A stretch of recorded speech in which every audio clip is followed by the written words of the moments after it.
What is up, everybody? Okay, time to mess about. Okay, no, we don't need the depressing music now. Thank you. Hold on. We just, ahem. Oh yeah, I think I'm in the middle of the challenge quest. Although it's kind of good timing. I used 26 summon tickets today. And I used them completely because I wanted to get coup copies, obviously. And if I get Canis as a bonus, great. But in those 26 tickets, I got coup 3 times, which is super lucky, right? Like, that was so lucky. And so because of that, I decided I am going to roll until I get coup's passive, right? So I can unlock coup's passive. And in my first roll, so after my tickets, I'm like, okay, you know what? We got a lot of coup copies. Let's go. So first roll, I got Kama, which I'm never leveling. You know, I don't care about Kama in the slightest. Just you got him every time. Every time. I don't even understand, because there have been times where I'm rolling for a 3-star like Izo or Mori or Asclepius, right? Or here coup, or I'm rolling for a 4-star like not Virgil, you know, Kajima, you know, stuff like that. And normally the 5 stars, you know, I don't want them, right? A lot of times I roll that stuff, the 5-star I don't want, and I always get it. But then when it is stuff like Mori, right, when it was like Nobu, and I'm not like a huge Nobu fan, but I don't mind Nobu. I'm like, yeah, if I got Nobu, I'd level that, right?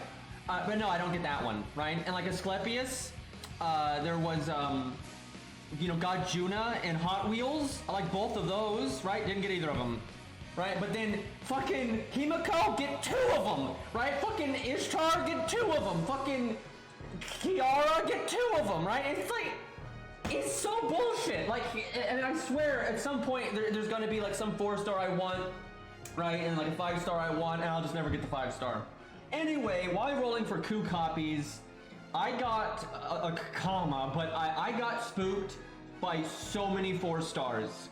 Like, I didn't get Canis, right? I got spooks, and I mean so many. Like, that first roll that had Kama in it, I got Liz, and I swear this account has gotten Liz like 1 trillion times. I've burned so many copies of Liz, I have no idea how many I've gotten. Still no Herc though, of course not. I got Valkyrie again, so Valkyrie's NP's like 7 now, because that's useful, but I can't get 1 Herc. However, it's all worth it. It's all worth it, because I got a Percival spook. And that's about as good as it gets. So I was super happy with that. And thank you, Koopa Tay? Is that you say that, Koopa Tay? Thank you for the 7 months, man. Clearly the game is trying to tell you something, apparently. I got Dion, who's NP5 now, and I've burned him a few times, because I never really wanted to get him to NP5, so he's like NP7 or something now. You've been playing the game too long, I swear. What else did I get spooked by? I got Atalante, I got Tunican. I mean, dude, I was just getting spooks every summon. I actually almost never got the 5-star CE. I got like 1 copy of it. Like, I didn't roll that. I think I rolled 500 and some odd SQ to get, I just kept rolling until I got enough copies of coup. And after about 550 or something like that, I got the last copy of coup I needed. But yeah, I got like none of the 5-star CE, but I got 4-star spooks for days. Like, I just so many. I did get some copies of Canis, but it was mostly spooks. I was swimming in spooks. It's way more 4-stars than you normally get, I think, in that amount of rolls. Alright, let's see here. This is an awesome opening hand. That's pretty much the best thing you could get. I think the only thing that might be better would be like Buster Quick Art or something, because the damage doesn't really matter here, because she's just going to heal it back, but still good. We'll do... I guess I put Buster last because I'll get my NP either way. So, unfortunately, I don't have all the mats to get Ku's 3rd passive, though, leveled up. I don't have the Lancer gems, actually. I think I have everything else.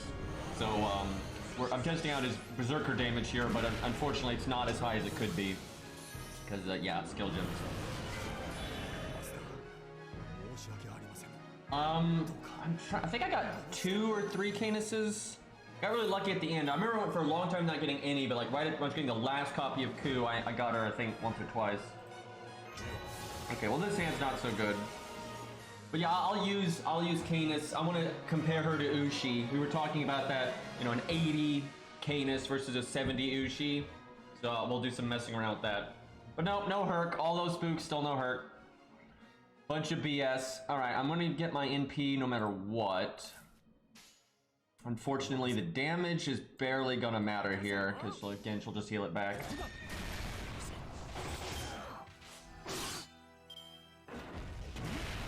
Woo!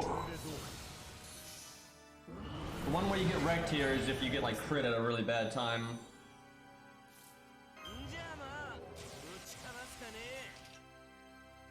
Alright, she does not have a defense up, so I guess I quick. I don't know though. If Ku's third passive was maxed, I might do Buster, NP Buster, and see if I just break. But because it's not maxed, I think I'd be really pushing it. And the 3 of a kind bonus is really good because I've got the extra attack boost thing. I don't know though, this could be a mistake because if I almost break but don't, the crits basically don't matter. You know, so doing a quick chain isn't that great. It's hard to say. Oh boy, we'll see. Fuck, I should have done Buster. Oh god. Oh god, I should have done Buster. I should have done Buster, NP Buster. Dear god. Oh, that sucks. Well, you know what? If his third passive was leveled up, he would have broken there anyway. He would have broken with quick. Which, cause see, oh man, that, if you wanted to like speed run this, you'd have to break there because, look at these crits. I could do these crits into the next health bar, where now I'm doing them into 15k, which is pretty much pointless. So that hurt my soul, but what are you gonna do? You know what sucks? That means unlocking his passive for this health bar didn't do anything. Because without the passive, she'd have, you know, maybe 45k right now or something health. But I would do that with this combo no matter what, right? I would do 45k or 15k either way. So for this one, the extra damage actually didn't matter. However, if I had it maxed, then it would have mattered. I could do Art quick. It's kind of unnecessary, but maybe we'd get like quick crits and make some extra stars or something. More NP gain than I'm gonna need. Man, we got that big attack buff, and we got these crits, and we're just wasting them. Yeah, we could do. Does anyone have an Okita though? Like Truck-kun, do you have a damage CE yet? Because if you do, we could do Musashi and Okita and see how they do. I don't think they have like the right kind of toolkit to win, but I definitely think they'll do well. Guess I don't have vulnerability because I still have guts. Dude, I want to see what happens if I had broken on that prior turn, because I would have already done so much freaking damage to this health bar, and then I could do this. You might even be able to break this turn if you could like escalate it like that. Because you know, again, I've had the upgraded third skill. I'd do even more damage right here. Damn, man, I actually wish she had hit me, because if she had hit me, because I don't think I'm going to need the health, I would have a bigger attack up right now.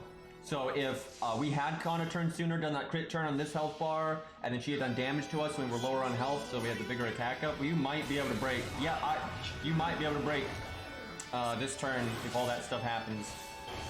Right, the combination of having the higher attack up, the higher anti-berserker, and having an extra turn of crit damage on her, it'd be close, but you might be able to get 600k that way.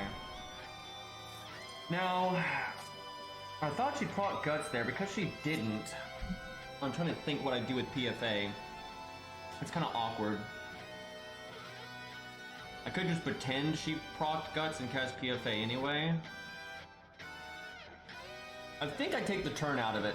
I think I just don't do anything. That's weird. That doesn't happen very often with a boss that hits this hard.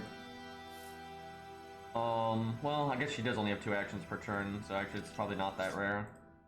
Just unfortunate I don't have the attack up anymore.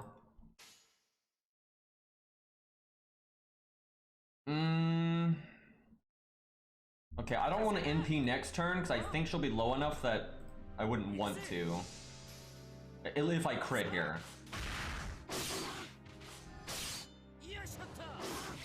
Yeah, that's right. She has the defense up.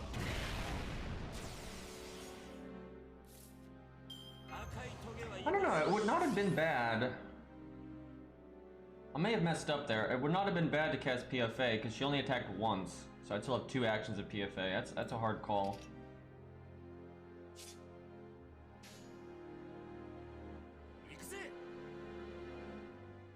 I think this is the right play. I need to make sure I break. 200k, no crits. I might need to do Buster, Arc Buster. This might be a mistake this turn. Maybe Buster, Art. Hey, Marks.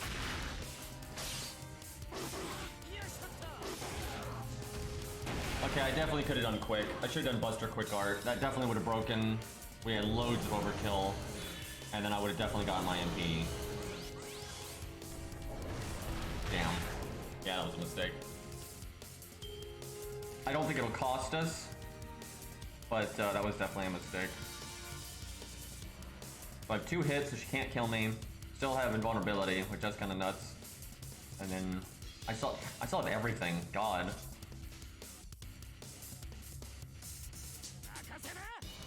Ku's kind of good, by the way. So on this run, I'm not gonna lie, there are extra damage to Berserkers not really mattering because the damage thresholds just keep being in weird spots where it just doesn't work out, but that's just kind of luck. And again, the skill's not maxed, so. Because if it had been maxed, it would have mattered on that at the first part. We would be a turn ahead.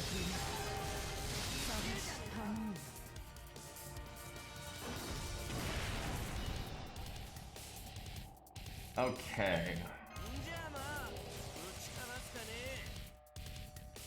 Now, technically, I should let her attack me before I cast Invulnerability because I'll be lower on health, so I'd get a bigger attack buff. Is that right? I guess. I don't see why it wouldn't be. She does not have her defense up, but we got that 100% crit though.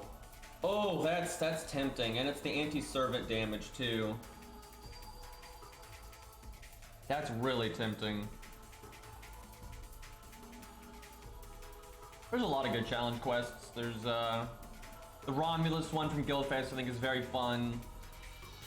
The Shiki one from K&K is really good. I mean, there's too many to count, really. There's loads of really good challenge quests. There's some doozies too, but there's a lot of really good ones out there.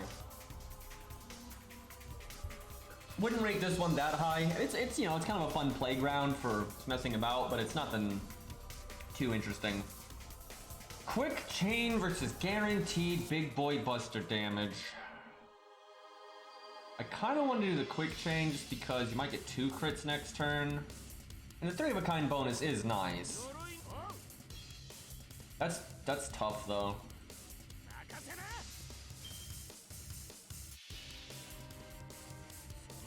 Yeah, I got, for those that missed it, I used my 26 summon tickets and I got 3 copies of Ku, which is so lucky. And so because of that, I decided to just roll until I got enough Ku copies for his 3rd passive. And also, while I was at it, I got so many of VC Bronze, dude. Like my first 2 summon tickets, summon ticket number 1 and number 2 were both a VC Bronze. So a VC Bronze looking kind of good now.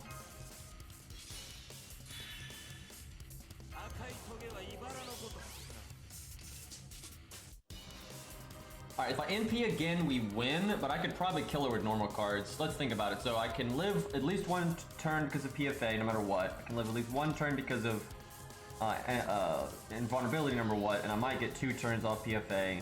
So I think I win no matter what if I go for my NP. Because I'll definitely get my NP in 2 turns. Like, there's like no way I won't. But it's really cool to do big buster crits. I should probably just not throw and just get the NP, but it's tempting, you know, when you got that anti-servant damage and stuff.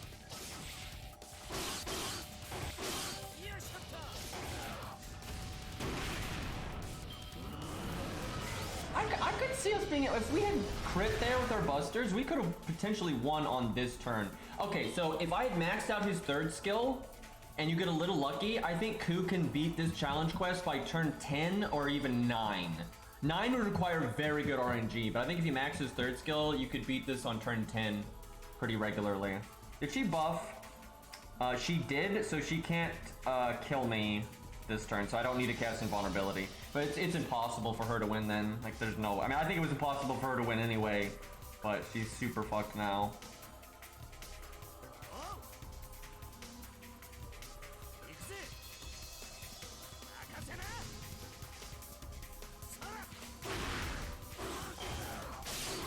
Well, I'm actually really glad though that we won. So, oh, I could have won there if I just did Buster, Art Buster. But throughout this run, we really didn't get that good of luck in a lot of areas. So we can pretty much win this no matter what happens. I think. I'm sure there is like some bullshit thing that could happen with her, like double Buster critting at the worst time. But I don't know. The thing is, if you have a turn where you don't have guts and you only have one PFA, you can do Invulnerability. Like this did not go particularly well. And I won right here, and I don't even need the Invulnerability. Oh, and I just realized if I do the Invulnerability, that buys me a turn, and then I get Guts, and that comes back, and I don't think you can, as long as you don't make any mistakes, I don't think you can lose this.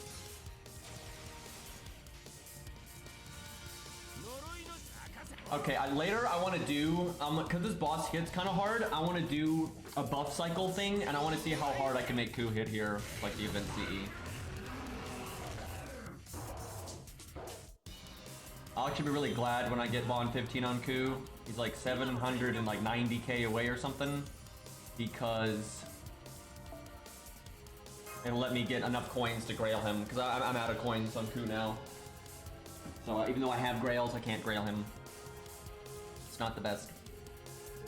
Let me go ahead and add who had the, was it Musashi, or was it Okita? Yeah, it was Musashi, right? Because Truck's the one with Okita. If you want to send me your friend code, let me try to make some space here. Okay, this guy hasn't logged on in a while. Zashi, is that how you say it? Zashi? Give me the digits.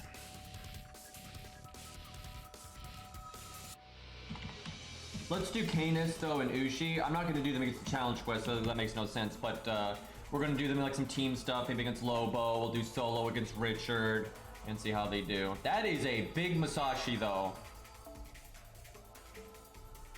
We have not done Okita yet. So we need someone that has a big beefy Okita and the event CE. So if Truck-kun is still here, which he may not be, we'll use his, but we'll have to wait until later. Alright, let's go mess about with Richard real quick. We'll do Canis first just because she's new. Oh, let me give her... Oh, fuck, I have to unlock her command code thingies. Oh, Rip Keys and QP. Let's see, where are they? Oh, hey, Truck-kun, yeah. Any chance do you have the Limit Broken Event CE? The damage one? Because if you do, if you could slap it on Okita, we'll use her, and then we're going to use Musashi as well. Against the challenge quest for funsies.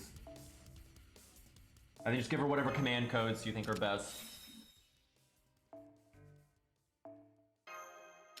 If only this event had actually given out keys. They like never do that anymore. They only do it for super special events and then in the monthly shop. So the rate of getting these keys is really slow nowadays. Okay, so she's fighting Richard. Let's see, what does she do, right? She's got the crit stuff. We're not gonna get the extra stars because there's no water and there normally isn't. Let me unequip Ku stuff here.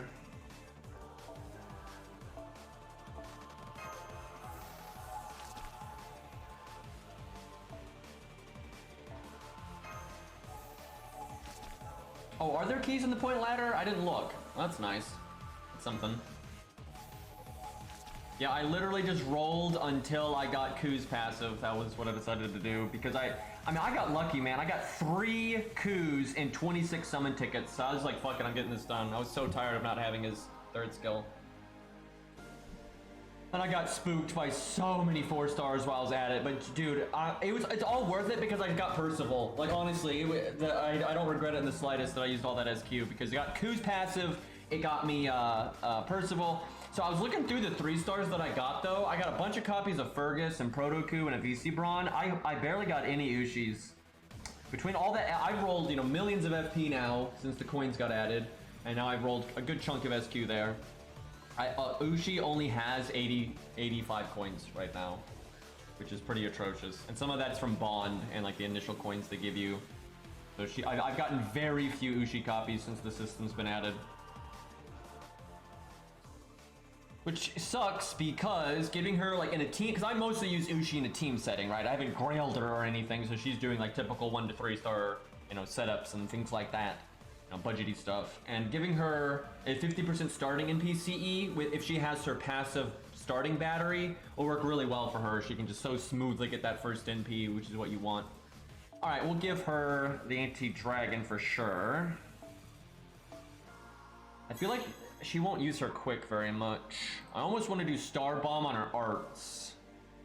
Let me look at her kit again.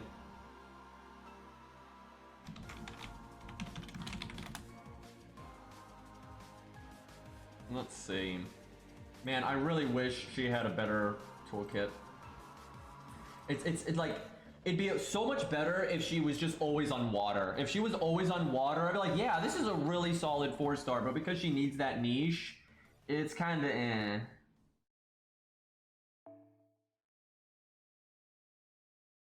Daily command code hell, UI hell, indeed. Can do the Dragon Buster crit one. It's not like reliable damage, but it's still good. Yeah, I think that's what we do. This one, right? Yeah.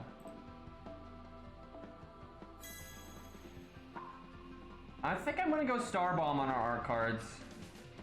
Oh, maybe healing though.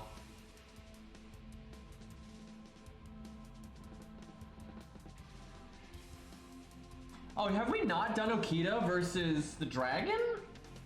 I know we have. I guess we just didn't record it. Yeah, we'll do that, sure. That's actually kind of weird that we didn't do that. That must have just been before we had the Google Doc. I don't know. I'm thinking we might actually want to do healing. Because the dragon doesn't hit that hard. I'll be greedy. We'll do stars. I'll just do regular heal on her quick card and the no heal boost. That way if I can just work it in. Like if I do art quick art on the turn or something. Alright, and we'll have to redo the command codes for Ushi because this game.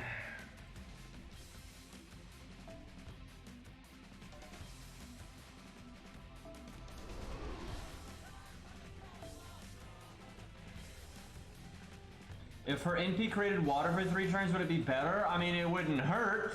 I don't think that would completely fix it because sometimes you're going to want your 3rd skill up before you NP, and then obviously you want the water up before you NP for the NP. It would help, but it would not fix it. Really, I just don't think she needed to have such a niche like that. I don't get the point. Like, she's not so strong in other areas. If she was stronger in other areas, it would be fine. Right, but she's pretty basic everywhere else. So, like, her getting her, like, the bulk of her kit only in water just doesn't make sense at all. I don't know what they were thinking. I really do not know what they were thinking. When you compare her to the other summer servants and stuff, it's like, it just doesn't make sense. Like, her performance is really good on water, but without it, it's just, eh. We'll see, though. I'm curious how she does, like, against Lobo in a team setting. Alright, I think I gotta fix some of these teams here. So we need this one.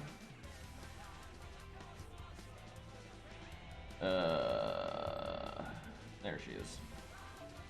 We do that.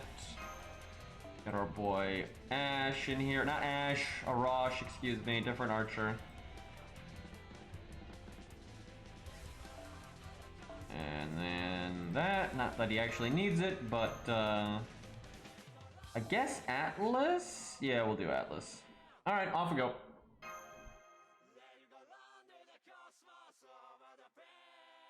Yeah, the thing is, they could buffer like Gwen, but that's kind of boring, and I just think they should never have done it in the first place, right? They should never have done it that way in the first place. It's just weird.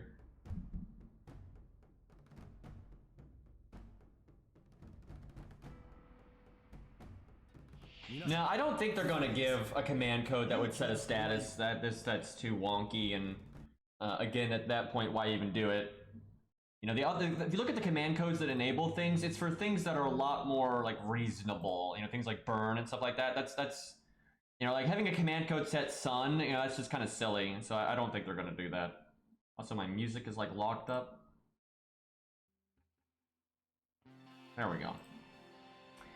Okay, so her guts, there's just so many things I don't like about her toolkit. Like her guts only lasting 3 turns, just with all the other issues in her kit, that's just so unnecessary. And thank you, Amalor, for the 2 gifted subs. Thank you, man. Appreciate it. Really good opening hand, although we probably don't need it. If I knew I was going to get a hand like this, though, I would not have even given her starting NP. I would have gone with a more long-term one. Crap, I didn't want to kill that guy. Yeah, there's no damage cut on it and stuff like from regular Canis.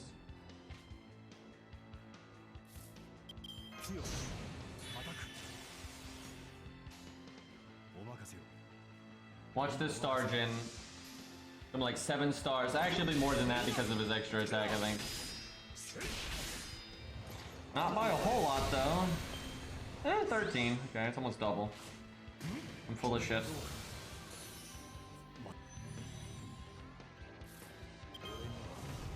There is a world where I cast her 3rd skill now because I don't think it would go, yeah, because the guts isn't going to go off within 3 turns anyway, so I might as well use it now to have stars next turn.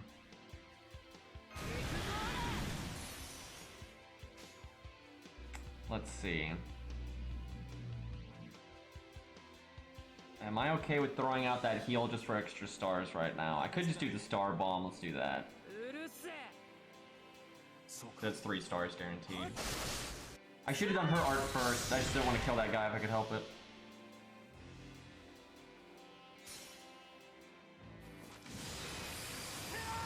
Oh wait, are her skills 999? Fuck. I have the lures. Fuck. I forgot. Yeah, I have the lures. I could totally make her 10-10-10. Let me look. Yeah, if it's 999, we'll have to do it again, because that's a pretty big value hit. Let me see. No, they're 10. Okay. Maybe I forgot to do this one. No, it's 10. Okay, we're good. You're scaring me, chat. Because I did have a thought earlier, though I was like, I don't know if I want to use the lures or not, and then I couldn't actually remember if I did it or not.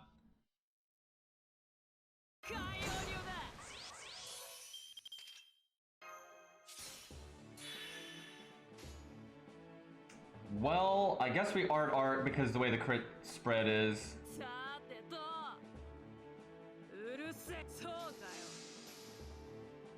Dude, I'm not grailing her, maybe like way down the line I'd grail her to 90, but there's no way I'm grailing her to 100 or anything like that. And right now, you know, Ku to 120, then Tesla to 100, and probably Percival to 90, and then I'm not really sure after that. That looks so silly.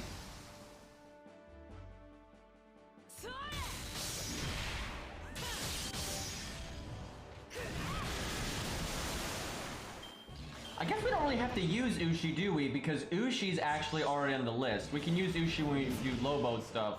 But, yeah, I just realized... Let me do the command here. Let's see, what did Ushi do? Now, we might have to use Canis a few times, because we probably used Ushi more than once, I imagine. Let's see, let's go to JP. Although, I don't think we tested Ushi since her last buff, did we?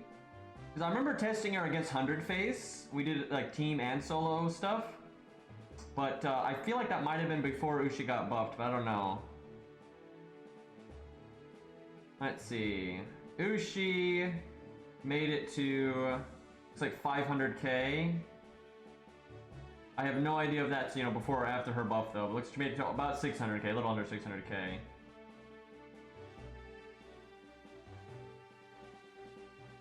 Interesting. So 100 Face can just straight up solo this, so that does show a really big gap between 100 Face and Ushi there. Oh wait, that's a grailed Ushi though. Right. No, that's the whole point. I wanted to see how Canis holds up to a regular 70 Ushi. So, you know, we have to use Ushi again. Silly me, I don't know what I'm talking about. Okay,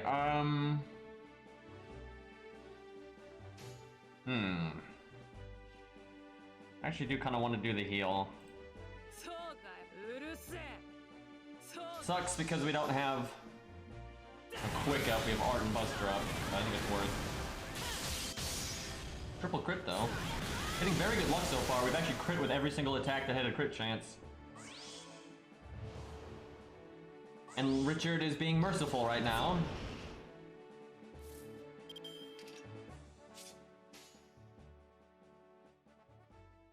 She's probably gonna beat Ushi. We'll see. I don't know about team setting though, that's gonna be spicy. But her damage is pretty good, especially with the crits. Do we do Buster Buster now? 40-40 versus 70-70. I think we do the 70-70. Especially because they make a decent amount of stars. Oh yeah, this fight obviously rewards 100 Faces Kit more than Ushi's. The thing is, and it seemed to me... Now both Ushi and 100 Face are good, but what it seems to me is when Ushi is in a long-term fight, she does okay, but not as good as 100 Face does when 100 Face is in a burst fight, right? Like when it's a burst fight, 100 Face still keeps up with Ushi really well. Ushi's definitely ahead, but 100 Face keeps up. Where when it's a long-term fight, 100 Face is quite a bit ahead, even though Ushi does respectably.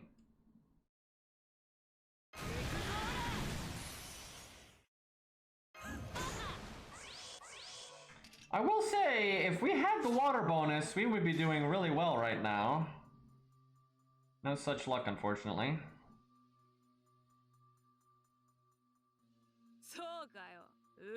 Alright, so we can crit hopefully right here.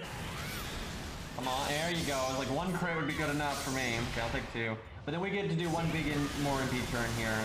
Okay, honestly, this is a solid performance actually. It's not too bad.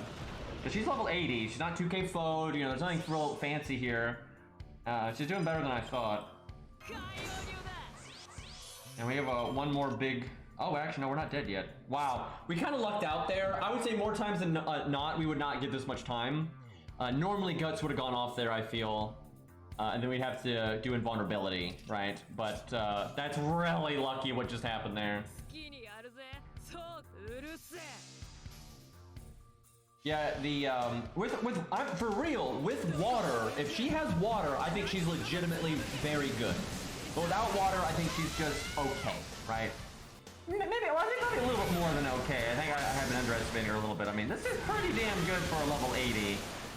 You don't see a lot of, she is single target, not AoE, but still, you don't see a lot of stuff at like level 80 neutral do this well here. So yeah, not bad. She is getting lucky though, I will say that. We've gotten very lucky with the crits, and we could have died a turn sooner for sure. So this is about as good of a run as she's ever gonna get, so it's a very fair place to track her, if you will. Now, if I do quick art, so I think there's any I'm doing it because I might be able to get my NP again, and the heal means I might live another turn. Not super likely, but there's a chance he won't do 4,000 damage to us. Excuse me, 4,200. And actually, I could heal for another 200. Yeah, it's worth going for. Damn. I think if she's maxed out, though, she might be able to just straight solo this. That's not bad. Like, if she's 100 and, you know, 2k foe and that kind of thing. It'd be close. 300, almost 400k is still a lot. And we did get very lucky. This is extremely lucky run. Alright, please don't kill me. I'm gonna be at 4,400 health. And if I don't die, I can NP again. This is where I wish I had a crit down. No! Well, if he didn't crit me, we'd probably been okay there. Fuck! He overkilled me by like 20 damage! He overkilled me by like 20 fucking damage! That's definitely within low-high roll, so he still could have lived there. Damn it! Oh, damn it. So, okay, if we had lived there and gotten that last NP, that'd have been about as good as she could ever have done. This is probably already above average, though. This run right here, I think is above average for sure. But not bad. That's actually a lot better than I thought she would do. I'm not gonna lie, I'm impressed. Like, the raw numbers there are quite good. Well, there's not really any point in testing Ushi then. She definitely beat Ushi, because she beat a Grailed Ushi. So there's really no point in testing a non-Grailed Ushi. She'll blow her out of the water. Unless we didn't test Ushi with her buff, which is possible. So I guess we'll use Ushi just to be safe. And then we'll fight Lobo some. And then we'll do the challenge quest, and we'll do Okita and... actually, we might do Okita and Musashi, then do Lobo.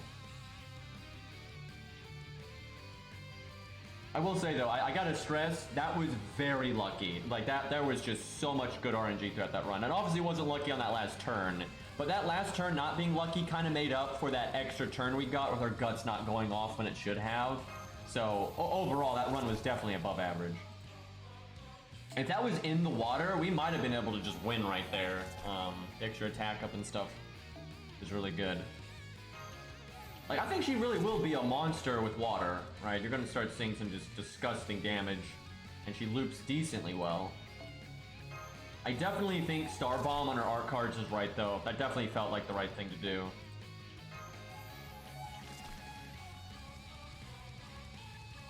Why is Arc Knight so fun? Yeah, no, it's a good game. I've been enjoying it on the side. I've been playing it some when I can. Really enjoy just, you know, playing the game, you know, doing the challenge stages and stuff, like in the story and everything. Good time. Alright, well, let's give Ushi a bash. Don't see her keeping up with what we just saw. I'm actually quite impressed with what we just saw. That was good. What the hell do I even give Ushi though, card-wise?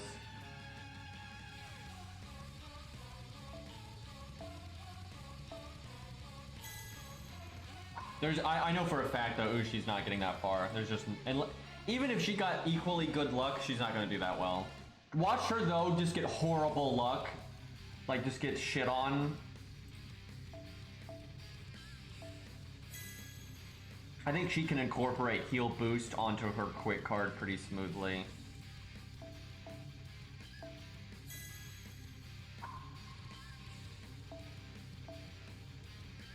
Do that.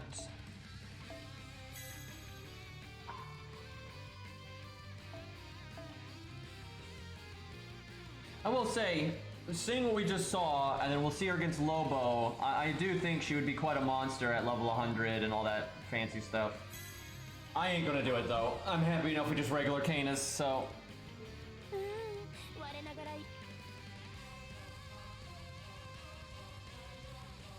How far did Lancer Canis get there? Obviously, you know, it's a meme because Lancer Canis has been counterclassed. Let's see, she made it... Wow. She made it to 500k?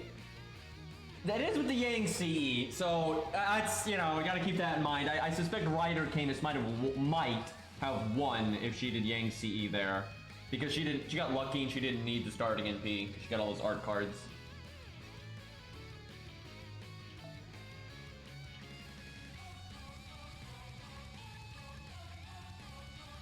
That's a sad Ushi right there. That's a 152. Thankfully Ushi does well at low skill ranks, but that's still painful.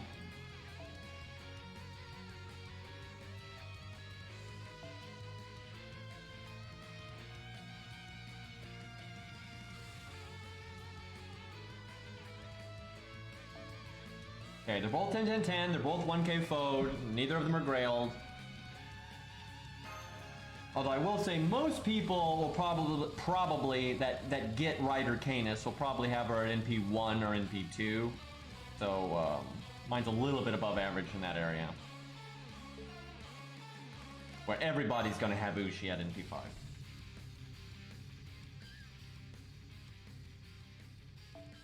I don't think Amakusa could do this. He doesn't really have the damage. Oh, well, actually take that back. He's a ruler, but that's not very impressive. Rulers or archers beating this stage is very unimpressive. Yeah, everyone else is taking twice as much damage, right? It's way more of a... Like, it doesn't, like, fucking Artoria, that's right, I'm looking right here. Ruler Artoria soloed this, for God's sake, so... Yeah, it's just... The dragon does no damage to rulers, so it's not very impressive if they can beat it. It's not much of a check for them. Oh, have you not done the Lost Belts yet, Say? I knew you beat Guadia, so I guess you've just been waiting. Fair enough. Well, there's all the NP we're gonna need.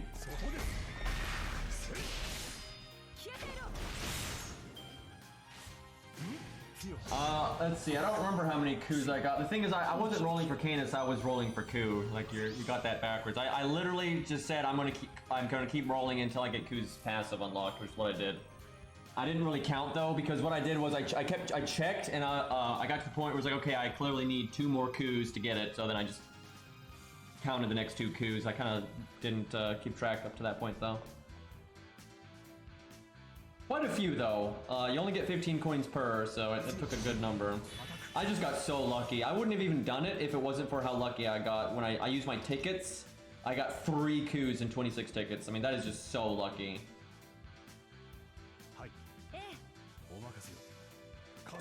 I'm not sure why I'm bothering to do what I'm doing this turn, because he gets her NP from George dying. Kind of pointless. And killing it could have hurt my Stargen. Ugh, terrible and. So far, Canis definitely had the better RNG, like just leading up to this.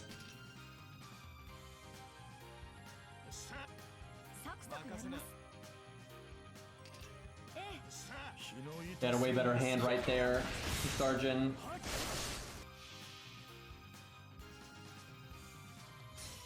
I got enough coins for like a VC Brawn and a couple other 3 stars. I was really hoping to actually get them for Ushi, because in team play, getting her battery one would be great, but I got hardly any Ushi copies.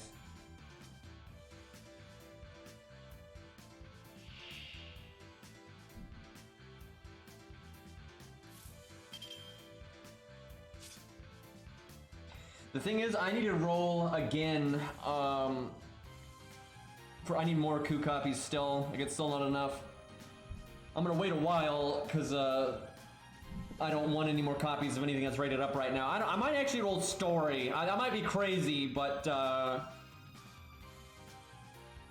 really want more coup copies. He's my favorite character, and I need his other passive because I still don't have that one. I need to be able to grail him too.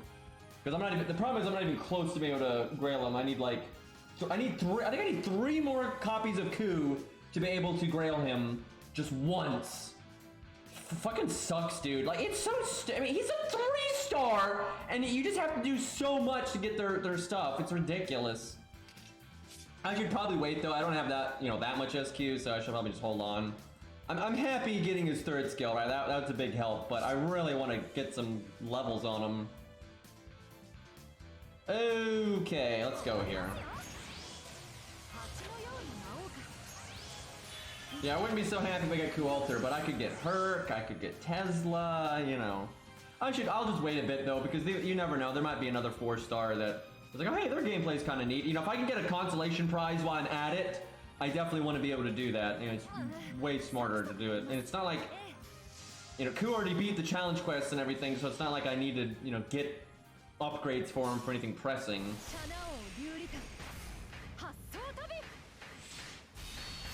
They gave us universal coins, it would be so much easier, but they're so blatantly not gonna do that. Yeah, I got a 3rd perk. Fucking crit, Ushi! God damn it! Dude, this is so not fair. I mean, Kana's got so much good luck here, and we just did Star Bomb with crit up, and we didn't crit. What was that? Good God, that was so bad.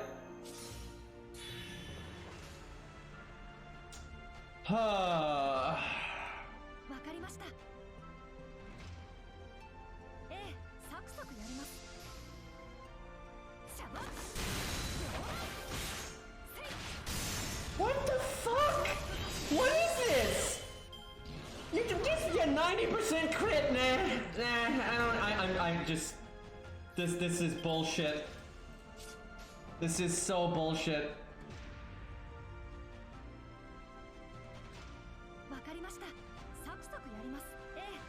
We're shaming ourselves right now.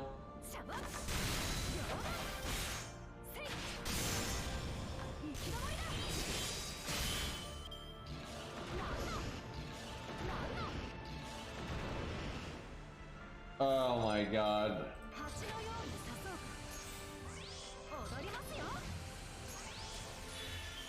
Send help.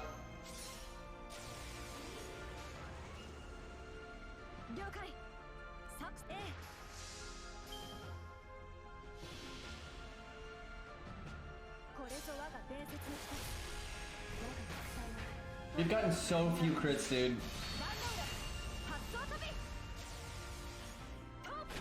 Come on! What is... first. So if you go down that hallway, and you take a turn, there's a chair, a desk, and a computer, and there's XCOM playing. Like, so it's just running right now. That's what's going on here.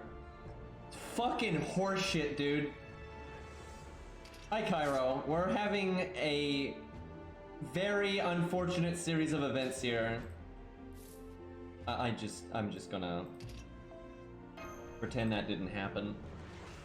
Did we ever crit? I mean, we had 90s and 80s and 70s, and we just fail. We failed a 90% art crit. And we star bombed twice, and we never crit either time. Like, both times we used the star bomb skill, we didn't crit. That's so dumb, dude. What a joke. Okay, let's, Musashi is what we said. We'll do Musashi, then Okita. So we're looking. Wait, did I add? Yeah. I sent the invite and all that. You have. Did you send me the invite, Zashi? You have, because if you didn't send me an invite, it won't work. Okay, there's our Okita though. She's ready to go. I'm watching 106. Okay, I'm gonna do Okita first. Not just because she's here and I don't want to deal with the support system. But we'll do Musashi next, obviously.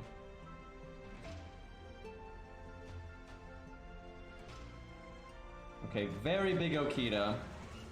Can she do... She might want default.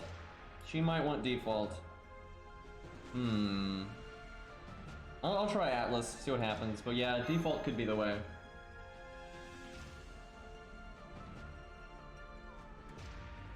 I'd get Ku to 108 if I had the coins to do so. I have the Grails, and I've been stockpiling XP, and I'm really willing to farm. It's just, I don't have the coins.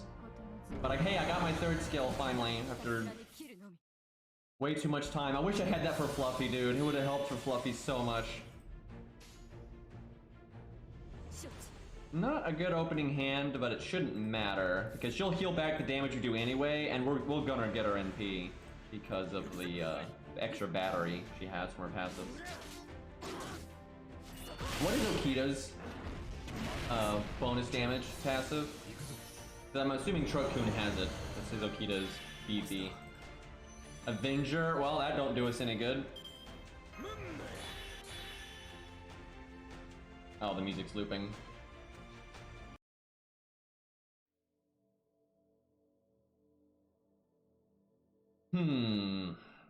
Could Star Absorb just for some bullshit RNG, you never know.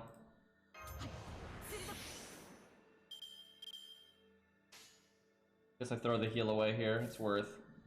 We'll do more damage than she heals here, I'm pretty sure.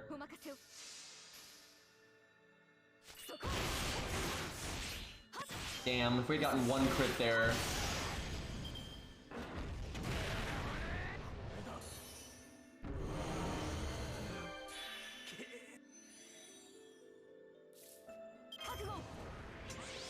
I wish she got a proper animation update.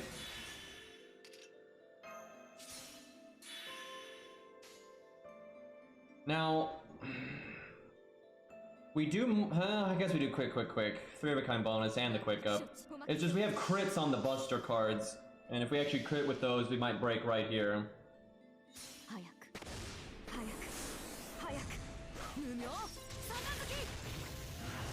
Yeah, I do think regular Canis is better than Summer Canis, but Summer Canis ain't too bad.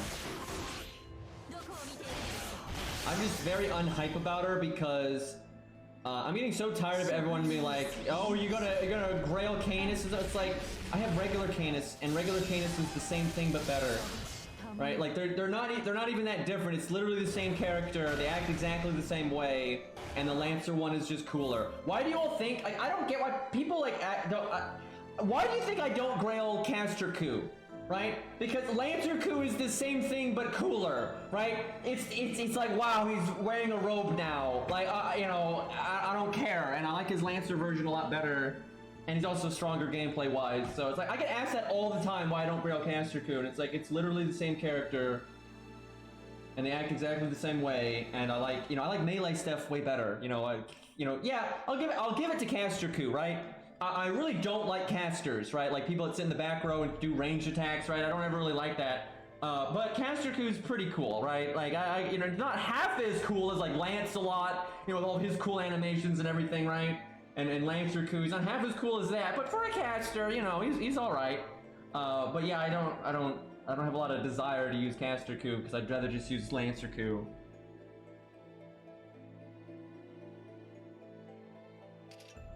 Yeah, there are a few exceptions, but like look at like Babbage is a cool caster, but that's because he's melee, right?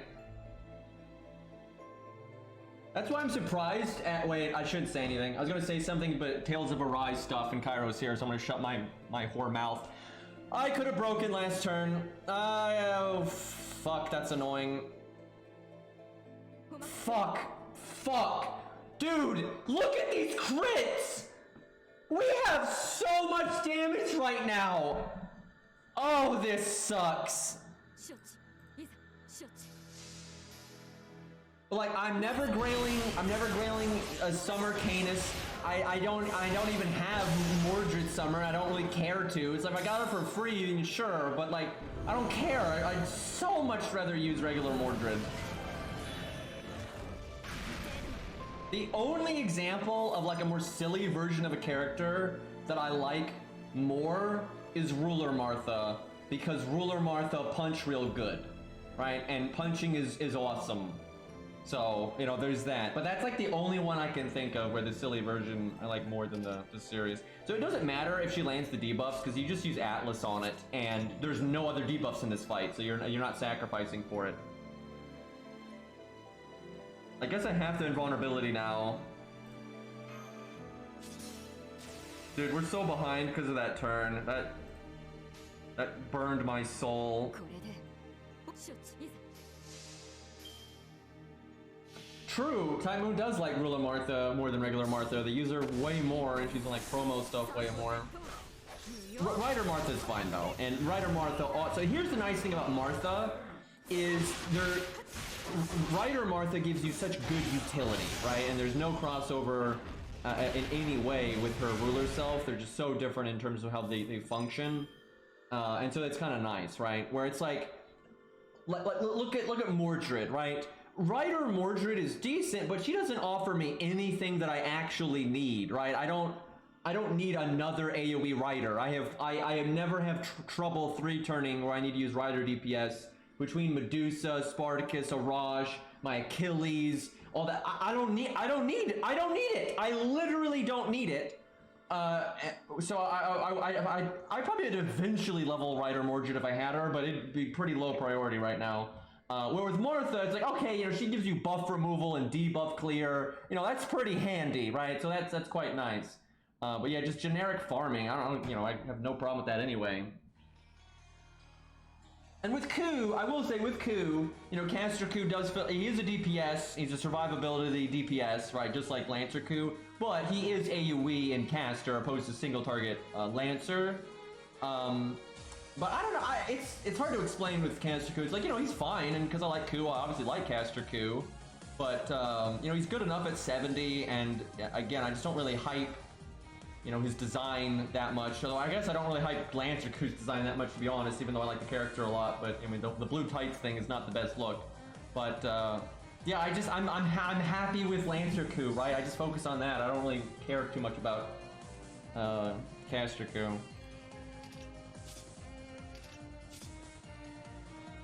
Trying to think of any characters where like I really like a lot of alternate versions of them. I don't think I really ever do. I normally like the serious, like most canonical, regular version of them, and that's what I like, and I just use that all the time.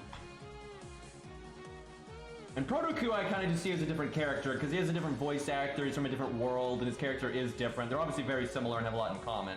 But Proto-Ku is kind of his own thing. But my Proto-Ku is level 100 and all that stuff, right? Because he is really cool, and he also has the best design. But I get so many comments about that, about I got called a fake fan once on someone else's Discord, and they unironically, it was like, you know, it doesn't even grail Caster Ku, but he grails Proto-Ku and regular Ku. And I've never seen it, but I'm sure someone feels that way because I don't grail, I don't even have Ku Alter, but I don't even want it. I would burn Ku Alter if I got him. Give no Actually, I probably wouldn't because I don't need the rare prisms anymore. And he might have an interlude I want to keep or something, right? It's always handy to keep that stuff in mind. Okay, I guess I use my first skill because I'm about to fucking die. So if we had broken, dude, if we had broken, we could break this health bar potentially this turn. Maybe, that's pushing it. But that we waste, no, we could. We did that huge crit damage turn, it all went into the void. That would have done about 300, 400k, definitely. So I could break this health bar right now. And so if we got like lucky, you know what? I think 120 Okita can solo this. Now, obviously, that's kind of, you know, lull 120. But I think at 120, she might be able to solo this. The extra health could buy her the time for the evade. And we would have already broken. I don't know, that last health bar is pretty big. It'd be tough. She'd have a chance at 120. I don't think a good one, but I think she would have a chance at 120.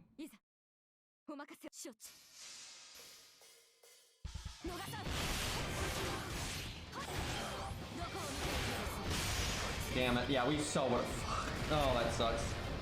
We died anyway. Well, she can definitely break the 2 health bars. There's no way she's beating it right now, though. Like, absolutely no way. And I think even at 120, it would be very hard. But if you got crazy lucky, she probably could. Because we could have gotten a lot more value there if I could have gotten my evade off again. We have to give Okita another try or two here, but we'll use either Okita or Musashi, depending on what we see here. I think they're both going to need a couple of attempts. Just like to say, Ku soloed this, and he doesn't need good RNG at all, so, and he's a 3-star. Feels good, man.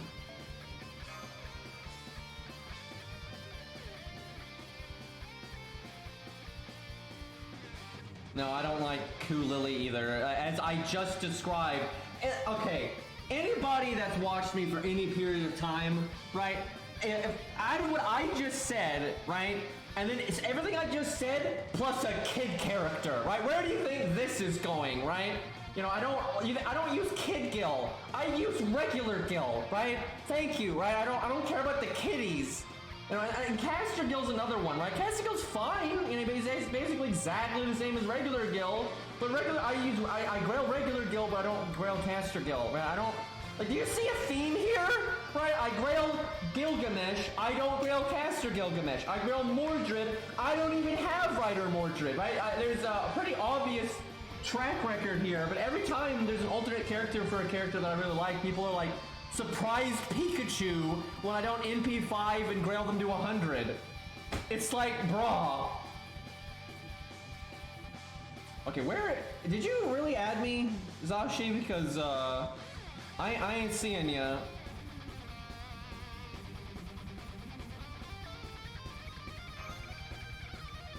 Are you? Oh, there you are. Okay, excuse me. Right at the top. Don't say it. Cairo, you don't say, not a word. Not a word, Cairo. I don't want to fucking hear it. I don't want to hear nothing from the clown.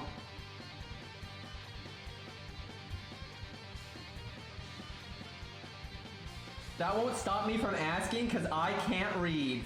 No. Would you grail Proto-Gil if he got added? Yeah, probably, because that's more like Proto-Ku, right? Where it really is a different character, right? It's a different voice actor, it's a totally different take, right? So yeah, I probably would grail Proto. But again, that's just completely in line with, you know, how I always do things. I'm actually trying to think of some characters that are exceptions to the rule. Where I'm like a big fan of both versions, where I might grail both versions or something. But it can't be like Proto-Ku, you know, it has to be the same fucking character, right?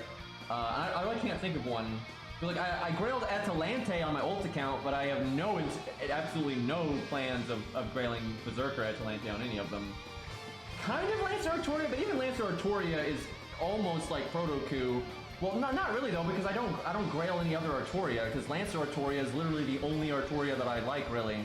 And, you know, she is also, you know, from a different world, like Proto-Ku is. Now, it is the same voice actor and whatnot, but that is more different. But I would never grail Lancer Artoria and Saber Artoria. Like, there's no way, because I don't like Saber Artoria. Okay, Herc, but that's pretty different. Okay, if there's ever an exception, that's it, and it's Berserkers. Because Berserkers are right? So like if Rider, I have a Grail Darius, right? Why is this loading forever? Like it's not stalled because you can see Da Vinci running. But if they added Rider Darius, I would Grail Rider Darius, and I also have a Grail Berserker Darius. So there's one, but that's because Berserkers. What is going on with this loading screen? But yeah, Berserkers are all, you know, especially the old school Berserkers. So Hercules, Darius, you know, that kind of stuff. They would. Because here is an exception. Well, no, this is not really an exception, but like I grailed Saber Lancelot. And although I have not grailed Berserker Lancelot, and I probably won't, I do still really like Berserker Lancelot. But again, Berserker Lancelot's so, you know, it's kind of what I was just saying. So some of the only exceptions I can think of are Berserkers that can't even speak properly. Yeah, I'm not really, because like if they added another Achilles, I wouldn't care. Like if Summer Achilles wasn't a costume, it was just Achilles. Like sure, I'd be happy if I what?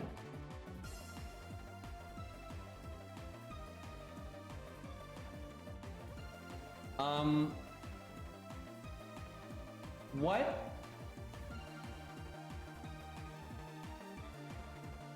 I don't understand.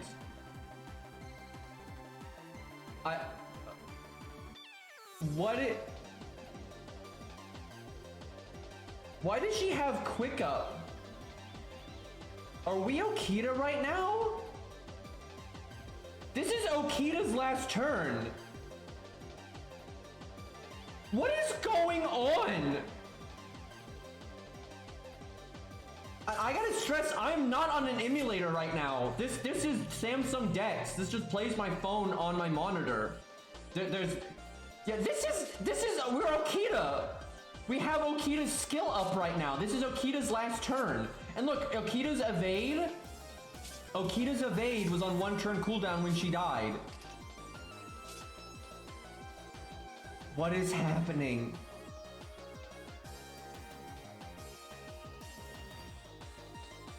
I don't understand. I don't even know what to say. I'm gonna save Scum and see what happens here. Do I chat? Wait, hold on. This is a really unique circumstance. So we gotta give her more health here. Somehow we like overrode. Dude.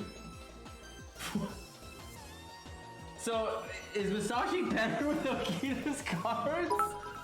Wait, do I CS? Do I CS to get our NP? Well, I can always save Scum, I guess. I'm so confused right now.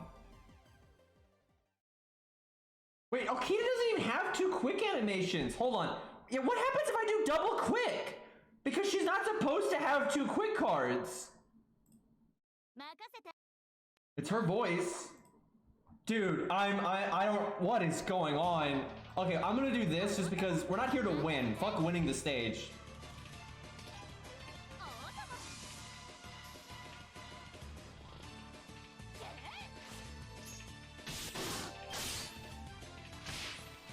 We're applying the quick up, so. What the hell? What the fuck? I gotta live because I want to see if I can cast my skill. If it casts Musashi's skill or if it casts Okita's. Don't crit me.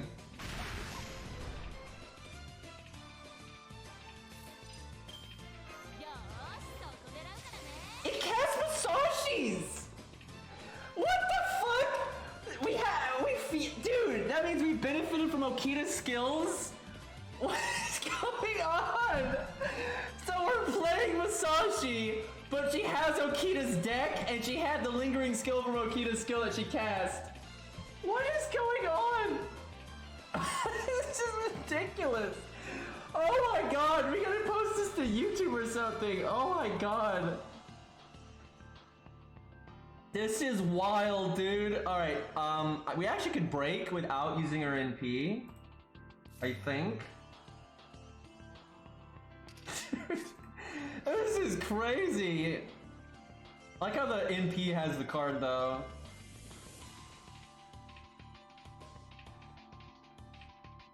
Dude, I'm so confused. Like, this ain't normal at all.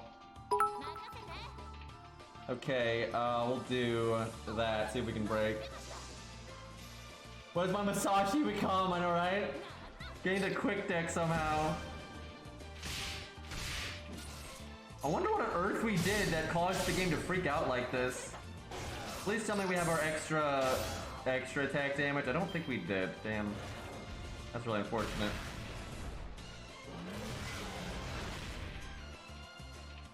I wonder if this is like some new bug with today's patch, right? Like maybe this has been happening to a lot of people.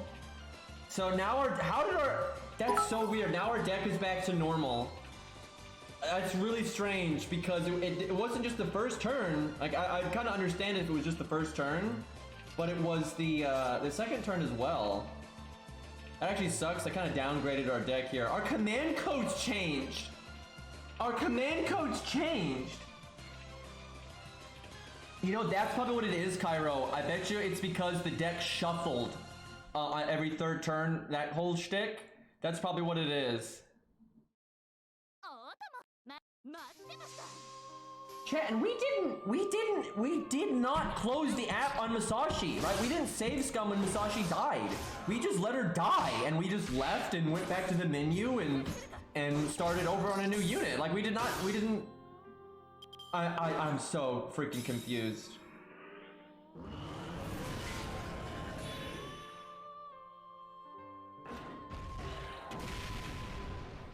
That's just crazy because it actually let Musashi benefit from Okita's skill. Like it actually played that out. That is so trippy. Dude, I haven't seen my SQ that low in a while.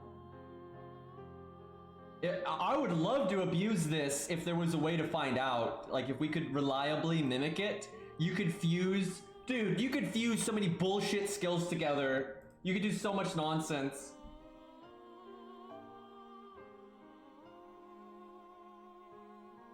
Yeah, I don't know what caused it in the first place.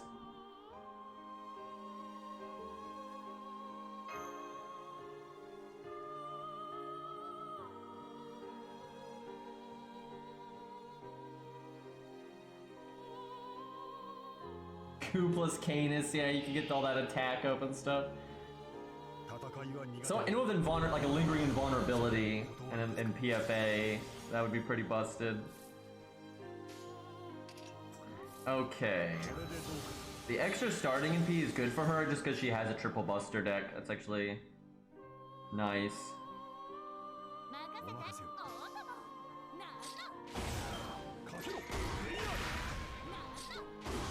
Dude, that was so weird.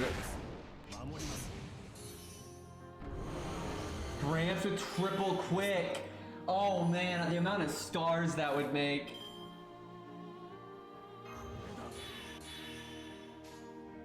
That's just crazy that we got to see a double quick animation out of Musashi. You're normally not supposed to. I guess we go damage again. I'm hoping we have the defense removal command code on a card. I guess we remove buffs with our NP, but still.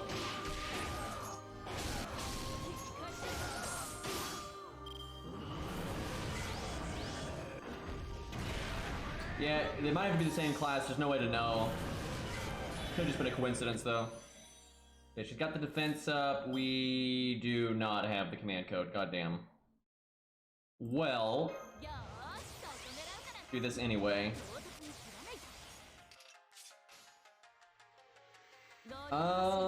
We will...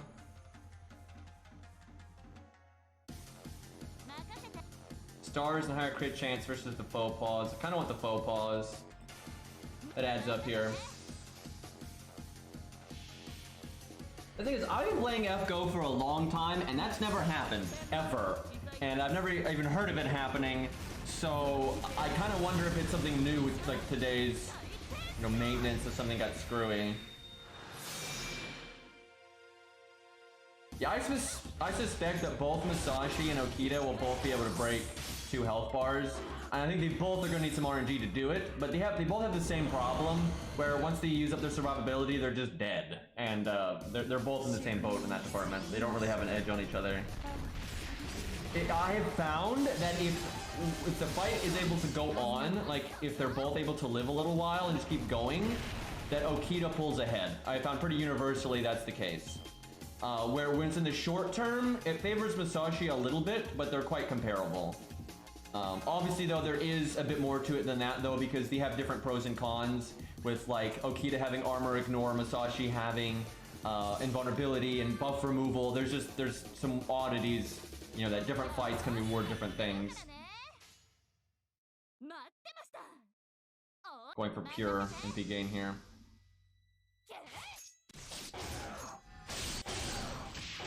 Because somehow the game had basically remembered the state of the game when we had last used, well, yep. That's what happens to a lot of people here, and that can happen to Okita too. Dude, I gotta say, Ku really is perfect for this. Because the boss only has 2 actions, this really can't happen to him. Because at worst, the boss attacks twice, and then attacks twice again, but that means it only hits Ku once, and they're not gonna one-shot you with 1 hit. And then between the guts and the Atlas, and he just can't die. I mean, we've done it with Ku several times, and I've never lost it once, and even with bad luck, he wins it. Where everyone else, they just have such a hard time with it. Yeah, I know, Ku, I like how they say Ku has bad survival, but then Cersei has good survival. It's such a joke. So far, I actually think Ku is the best unit for soloing this stage. Like, it's really easy for him. He doesn't need to, like, and obviously mine's more upgraded than most, but he doesn't need to be as upgraded as mine to be able to do it, not at all. Like, every time he beats, he has loads of excess value. I think if you get really lucky, he could do it at 70, which is just ridiculous. The other servants, though, that are really good at doing it are, like, bonus servants, because they have, like, the summer event bonus, like MHXX and Van Gogh and stuff like that. And obviously they're foreigners, but, bonus servants can just do a lot of damage.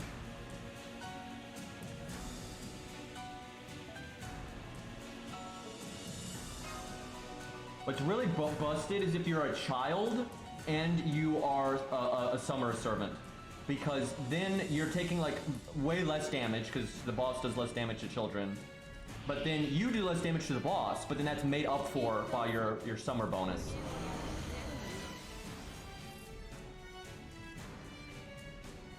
Wait, does Rule Da Vinci just get a knee share for like in the fight where she just gets battery in this fight? I didn't pay attention. I was paying attention to when you were fighting it, but I didn't see the first couple of turns, so I never noticed anything like that. That's pretty busted. However, I don't think she could solo this just because she doesn't have the survivability for it at all. Oh, she gets a free 50% NP damage. Okay. That's kind of crazy. And does that stack with her summer bonus? Because she gets a huge summer bonus. That's pretty busted. I still think, though, Van Gogh and MHXX are really favored here. Now, to be fair, it's not really because of their toolkits. It's just because of, like, you know, trait stuff and then being summer servants. Like, Van Gogh is a bonus servant, so that's a huge help, and it makes up for the child thing. And then she is a child, so she's taking less damage, and then she's a foreigner, so she's taking even less damage still. So, like, this boss does, like, no damage to Van Gogh, and then Van Gogh still does good damage to it. So that's really, really good here. And not quite as good for MHX, but MHX has the better toolkit for this. MHX is a summer servant, but she's not a child or any of that nonsense. But she is still a foreigner, so MHX is also really good here. I'm sorry, MHXX. Extra X makes a big difference.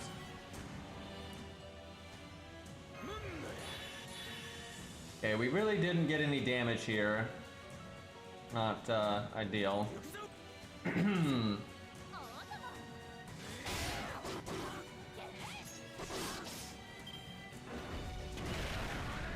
Yeah, this fight definitely does favor Van Gogh a lot, especially because she's a child. Being a child and a foreigner, like, that's just crazy. Zashi, can you give Musashi a command code that removes the defense buff? Because you surely have one, because they give you one in this event. And there's also like a million of them, so it would really help, because this pretty much always happens, and it definitely lowers our damage.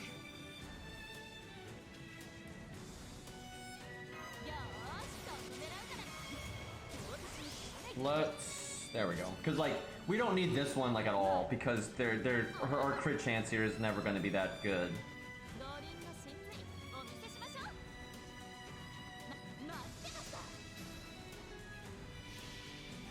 You could just do the AO one if you have it, but the toy one is fine, doesn't really matter.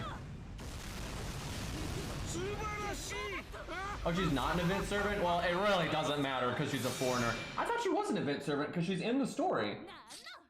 I know she's not in the story very much, but I mean, neither is Black Bart, but he got to be an event servant too. Now, I'm not a Van Gogh fan, so I can't say I personally care, but that's not really fair to Van Gogh if Van Gogh doesn't get the event bonus and Black Bart does. That doesn't make any sense. I mean, you know, cry me a river, she'll be fine, because again, she's a foreigner, but that is really weird that they bothered to give it to Black Bart, but not her.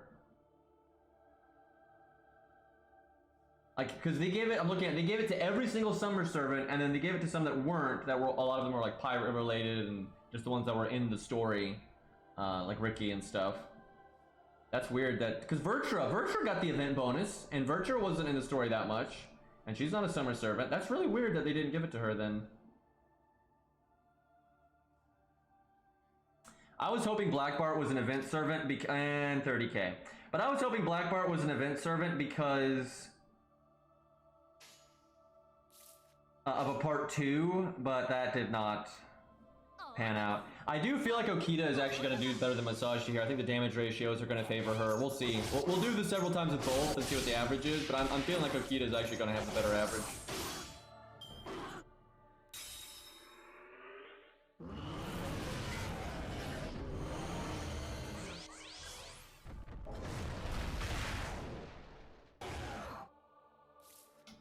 Okay, well, we didn't die.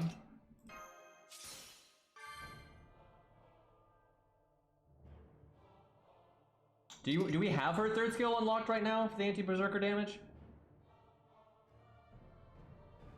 Probably she's struggling, and then kind of want to save my first skill now for damage. I don't need it for NP gain. Well, okay, I really think Musashi does not want Atlas. That's just not happening. She's going to want Anniversary, Blonde, or Default. I think we're going to change that. I think that'll definitely increase her average.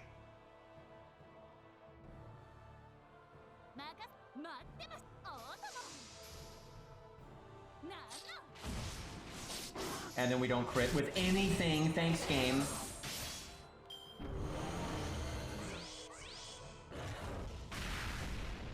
Yeah, you'd have to get very lucky for that to buy you a turn, but even if it doesn't, the attack up and everything would be better. Because we're not living long enough to get our skills back. We are living long enough to get our second skill back, but not our third skill.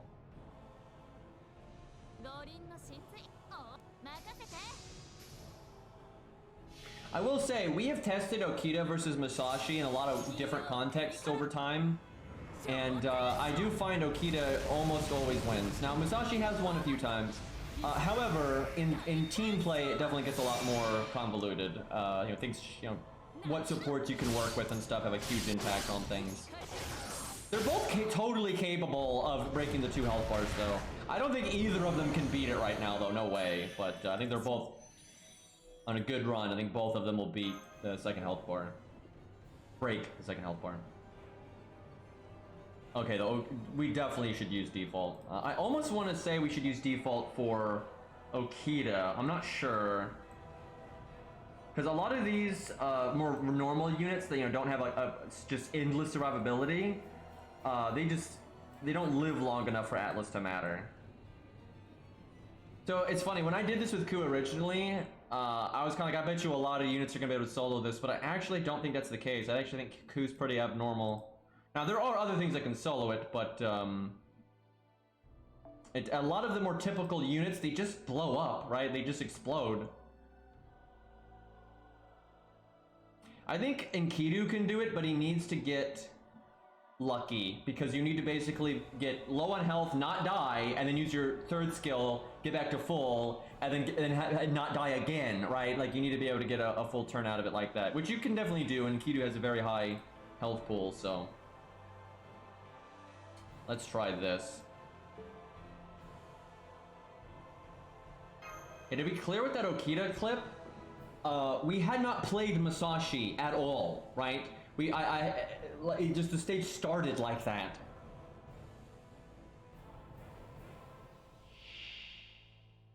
I don't think Saber Trap's gonna do any better here than Okita and crew. I don't think so. Well, maybe a little bit actually. Yeah, maybe a little bit. We'll see. We'll give them a go if someone has one. I think Sitting Master is the Saber that could go a bit farther here because he can get turns out of his attack downs.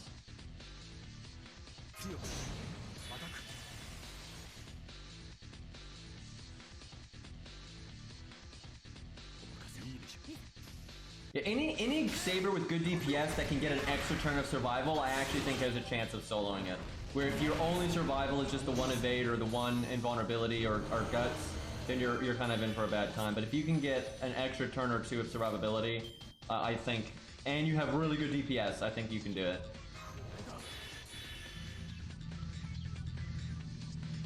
Yeah, you might have to unequip her, Truck-kun, and then put her back up. Now, Okita still is good with the command code that removes the defense buff. She probably needs it less just because she does have armor ignore. And to be clear, you don't need the defense thing because of the gimmick. You need it because of the cast of defense buffs that the boss has.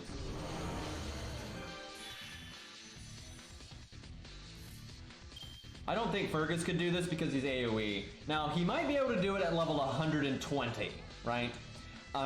Because that's just so much value, but because he's AoE, I kind of doubt it. There is a lot in Fergus's favor, though. He has the evade, he has double defense buff, and whatnot, so he could live longer than the other Sabers, but he's going to be doing a lot less damage, so I don't think so.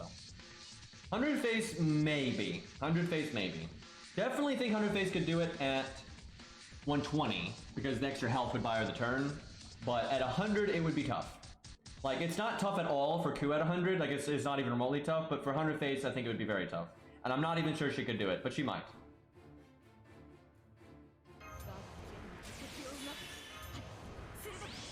I need to break here. I wonder if it's worth it to do the attack buff. I'm gonna do it. Like, not breaking here is just so bad. It's just, the shitty thing is if I would have broken without it.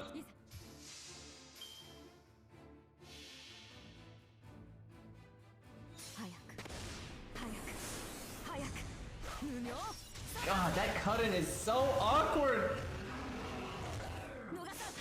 Okay, we're even close. This extra attack, okay, that, we probably didn't need the attack buff. That extra attack did a lot of damage, and it all went into the void, and a lot of the quick attack went into the void too. Just use the child 100 Face, yeah.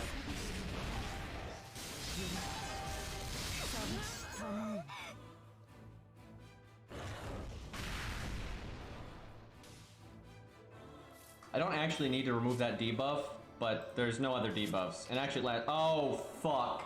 Right, that's why you bring Atlas. Never mind. Never mind. You have to get really lucky. Now, her debuff's chance is kind of whack. So if you have a lot of magic resist, like if you had like the 50% because of Goddess Essence, then it's probably fine. But we don't have that. That's really bad. Yeah, it's true. You could bring the debuff clear command code. That's the way to do it.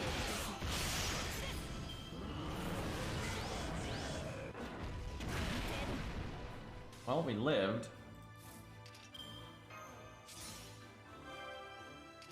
Unfortunately, we're whiffing our value right now.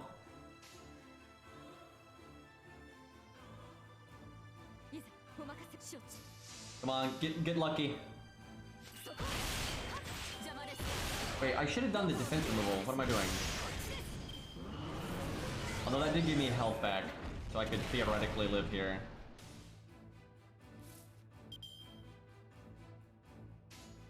Okay, well, we're probably going to die this turn.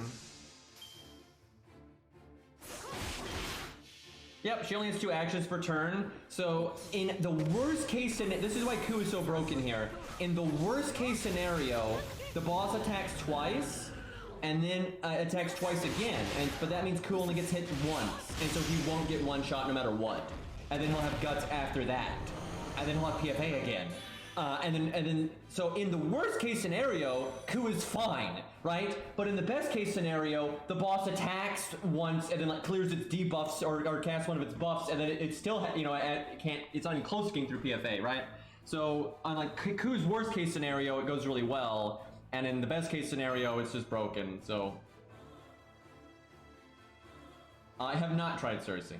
If Ari would like to put up the burp for death, we'll do it. Yeah, I used Q at the very start of the stream, and I mean, it was just so easy. It honestly went very badly. Like, there was a pretty bad run, and we won by a mile.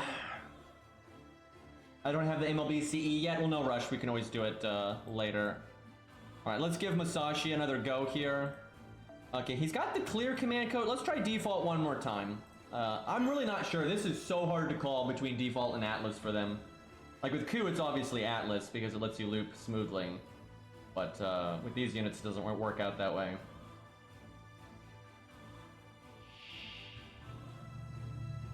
Cairo, how about Baldy here? I'm sure that's gonna do great.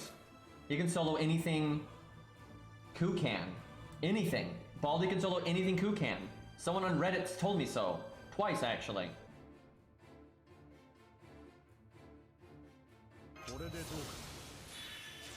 Okay, I guess it's okay to use the heal here. You know, that's actually true, Ari. The boss only does have 2 actions per turn, and it doesn't always attack twice. However, you can die really quick here if you're not, you know, pretty much PFA specifically, so I think he'll still have a bad time. And it's true, it's also a berserker, so it's harder to loop. That's a good point. That is true. I don't know, if Baldy got really lucky, you might be able to see, you know, better stuff here than I'm thinking, but I don't think he could solo it even on a good run. Yeah, if someone's got a Baldy, I'll try it. I don't know if we have an MLB one ready to go yet or not. If I don't, I'm sure Cairo will, but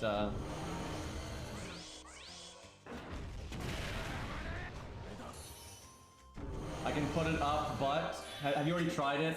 This is going to be like Nero Fest Turk. Yeah, you have to get like perfect RNG on everything, and even then, it's probably going to be out of range. Do we just have to get lucky? Do we have to get lucky and not get debuffed? Is that the world we're in? I feel like that's the world we're in. Okay, we get armor ignore on our NP, so I think we just do the NP first. Yeah, this is gonna suck. This is gonna suck. Oh fuck, we don't have the thing. Well, it's okay. It's not the end of the world if we don't have the armor ignore. I mean, the armor removal command code.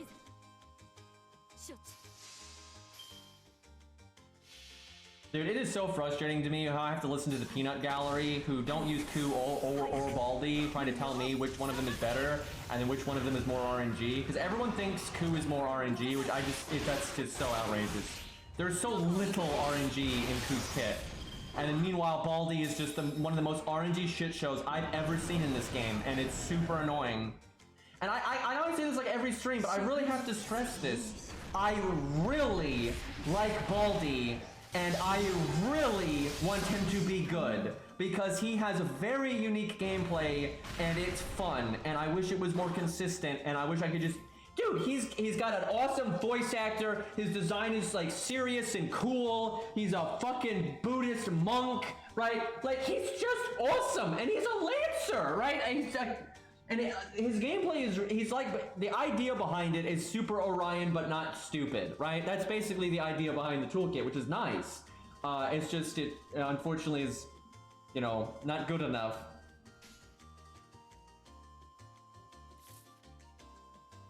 I do think he's gonna get buffed someday, though. I really think it's gonna happen.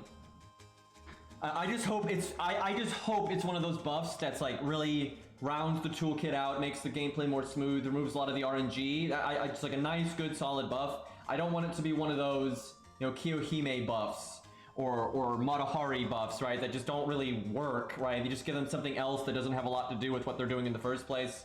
That would be pretty annoying. Okay, we need to remove the debuff.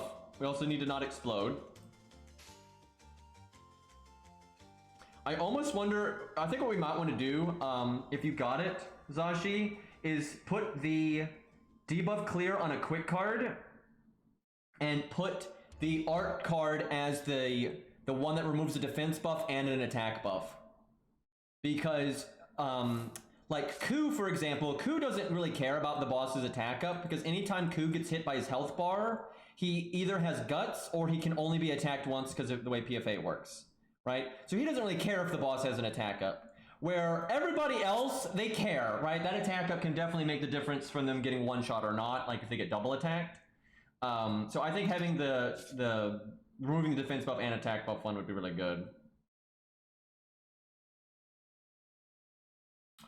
Okay. I'm gonna do that, I guess. Defense buff is definitely slowing us down a bit here. Okay, well, we're probably not gonna die now. Ooh! I have not tried Protoku yet, but I know for a fact he can't do it because he's gonna be in the boat that Okita and Musashi are here. Where he just doesn't have the survivability. He's got the burst to take out the 2 health bars pretty quickly, but then he just dies. Now, he might do a little bit better than them just because he does still have a PFA, but because he doesn't have the other skills to complement it, I mean, I'll love to try it, but my ult account doesn't have the MLB CE, so it's hard to, and I don't really want to play this event on my ult account, but, I think Protoku on a very good run, and I mean a very good run, could probably get into the final health bar and maybe hit it once, maybe twice, but I really doubt that. I think he could just get to the final health bar and on a very lucky run hit it once. But I think on like average he would just get to the final health bar and not even hit it. Okay, we get armor ignore again, so that's good. I feel like there's just for Musashi and Okita, there's just so much RNG and how well they do. And that's going to be most typical units. I think most units, they're going to be at the mercy. Like, if we use Hot Wheels, same thing, right? He has the same kind of survivability. So you're at there's just so much RNG with like when you die.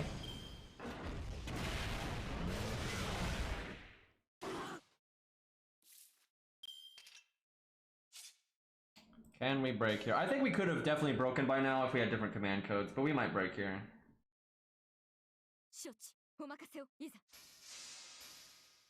We have the defense down. No more defense up. Really close. Yeah, and I like the animations.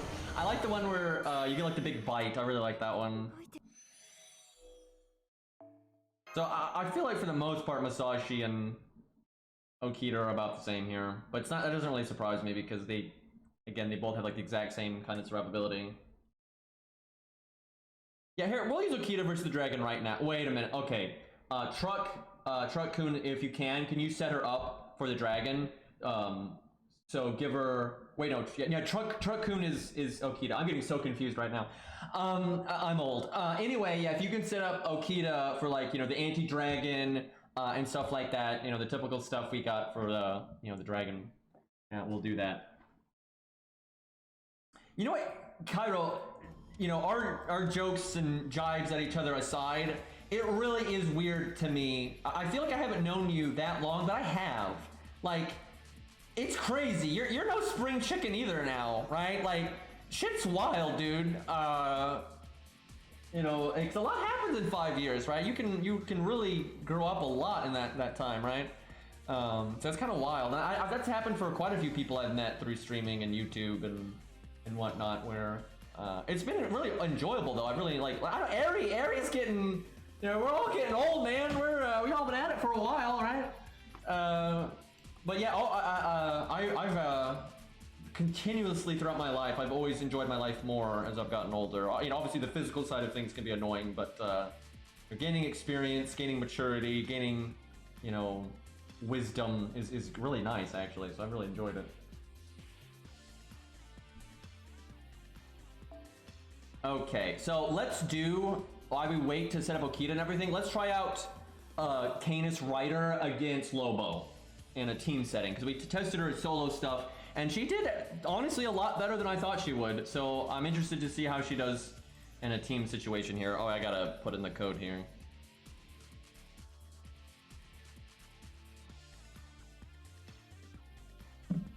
There we go.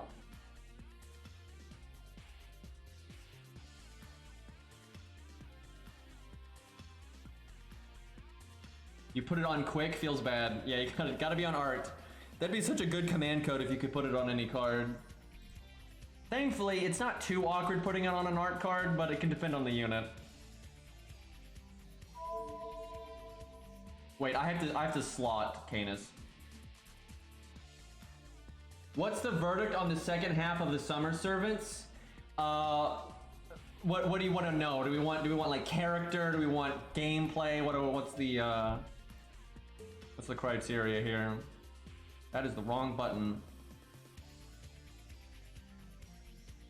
Either. Well, you know, I don't mind Canis because it's just Canis, but as I was saying earlier in the stream, it's like I just like regular Canis more, right? You know, I don't really care about Caster Gilgamesh nearly as much as Archer Gilgamesh.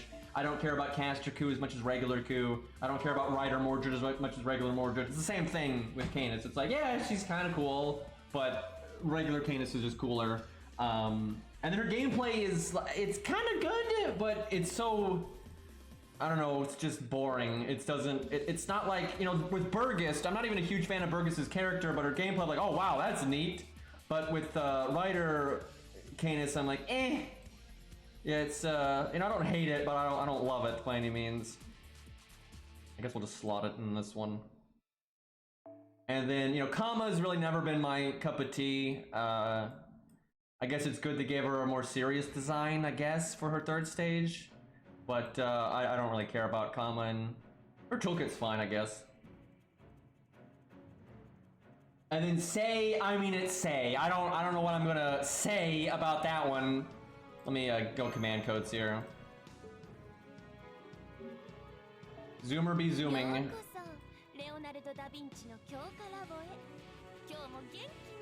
But you know, it's kind of typical for summer stuff. You know, I'm not a huge fan of Summer Servants, but I don't hate them. I mean, they're probably better than some of the other years.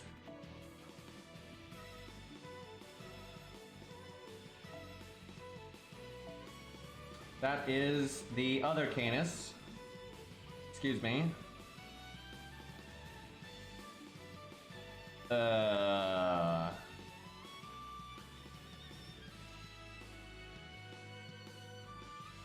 So, Ari, I got Kama on my first summon, and I was not happy about that. But I also got Percival, so... Okay, we're fighting Lobo. I don't want her to be a super MLG OP carry, so I'm not going to give her the Pierce and Vulnerability, but I'll give her the defense removal, because I think we've used that on a lot of the units that we've tested here. Do I do Star Bombs in a team setting? Now, in a solo setting, I think absolutely, but in a team setting, I'm not sure. Hold on, I gotta unequip from... Who did I use last? I forget because... Oh, Ushi. That's what it is.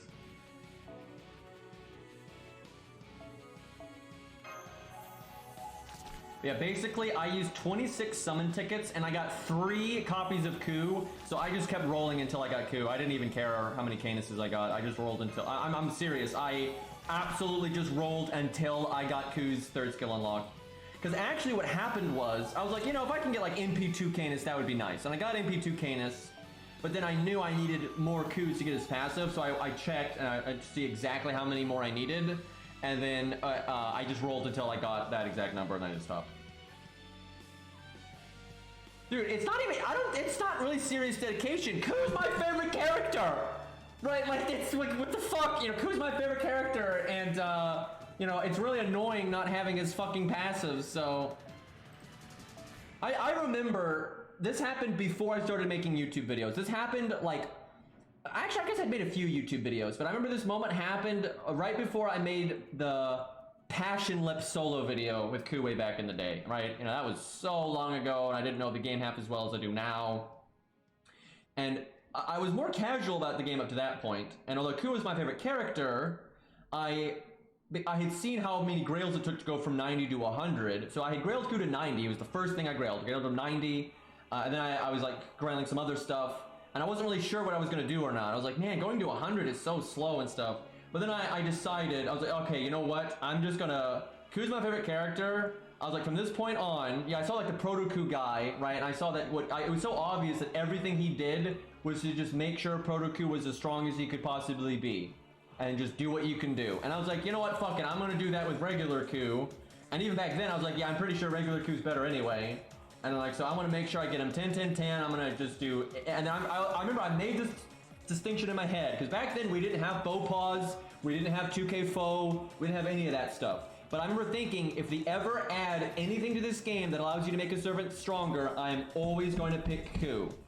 And I'm just going to always try to make Ku as strong as possible, no matter what. And I thought that way back then. And I've never regretted it, because, you know, he's my favorite character and all, so it's, you know, no problem. And, yeah, so that's just how it's been moving forward, and that's why I fucking want those goddamn coins, even though this coin system is atrocious and I hate it. Oh wait, we're still on Uchi. Yeah, so that right then, I remember I started grailing Ku to 100. Started making sure I started really focusing on, because I got his second skill to 10, but I didn't like worry about the other skills as much, because they didn't matter as much. But I was like, fuck it. Every little thing.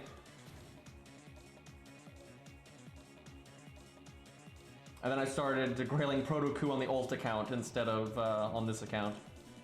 Although I tell ya, I would like to get Proto Ku to 100 on this account as well, but it's hard to justify when he's already... He's not only is he 100 on the other account, he's 2K foed, right? And that makes it really hard to justify doing it over here.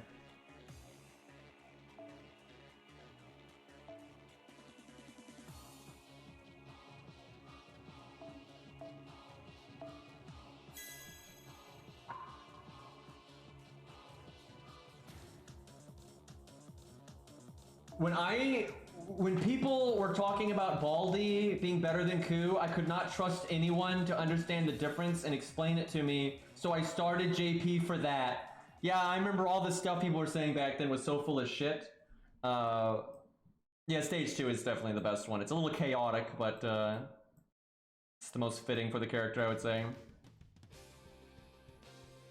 I kind of wish they had done something more unique though with Canis, like given her like a suit or something, right?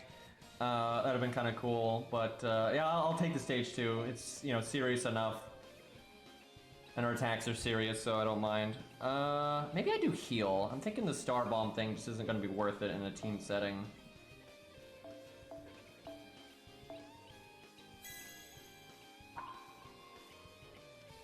Dude, to this day, it's not just Baldi. I see so many people trying to justify why X is good or Y is bad off of just arbitrary bullshit. They just think of something they can say that's true, and they try to make it out to be like, well, that's just everything then, right? Like, you know, X unit doesn't have that much survivability, so never mind, you know, what utility and damage that they have, right? It's like at media saying Ku doesn't have good survivability, therefore he's a bad unit. It's like, what are you talking about, right? It's like, people just say some stupid arbitrary thing, and they act like that's the goalpost, and if they don't meet that goalpost, that justifies the unit not being good. It's just nonsense.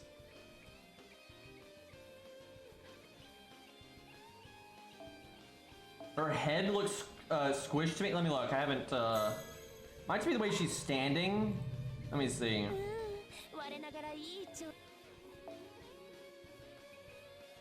I am so bad at finding her. Oh, there she is.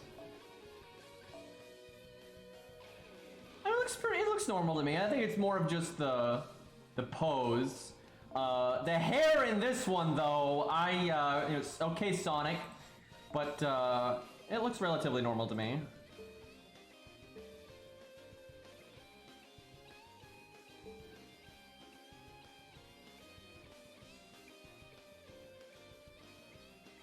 Okay. Man, I don't keep up with Blizzard. They're such a shit show. Hey, look, the UI's fucked again. This is the wrong place. What is going on? Samsung decks be crazy. I've seen this before. This is like a weird glitch just with the Samsung decks. It's... Oh, that's corrupted. All right, it's fine now, I think. Wait, did I do anything to actually update the support list? I'm not sure I did. Can we please have that favorite system now?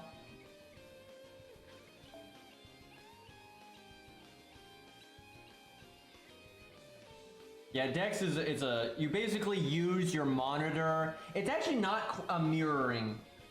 Like a lot of like Samsung Flow mirrors mirrors your screen onto your computer. That's not what Dex does. What Dex does is it uses your monitor as the display device for your phone. Which you might say, well, what's the difference? A lot of times there isn't a difference, but there are some differences. Also, weirdly enough, it kind of gets funky, but you can actually do something on your phone while also using your phone on your monitor. But what happens is anytime you touch the phone, it like tabs out. It kind of treats it like you minimize the app. But you could like minimize back and forth very rapidly if you wanted to. It's kind of weird, but okay, let's use the kind of typical setup that we use for you know, budget Lobo stuff. We've done this plenty. But definitely Hans.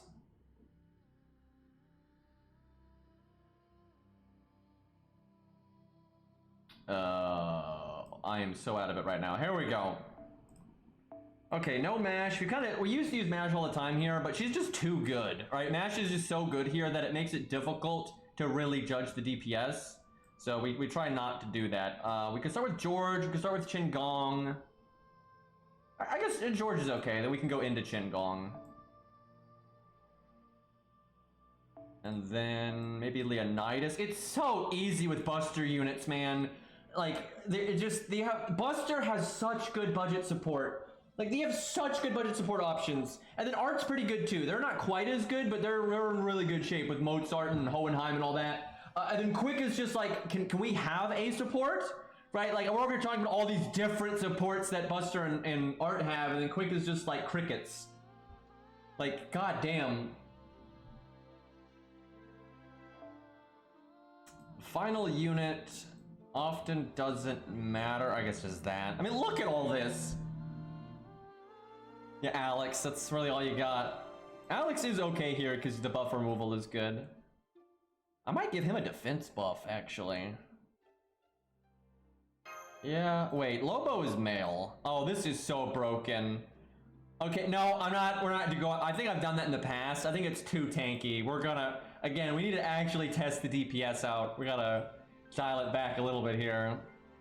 Like, I remember when you give him anti-mail on George, he can face tank Lobo's NP. It's a little silly. I almost want to do 2030. You know what? I'm gonna do 2030. That's where I wish Hans had his passive on this account.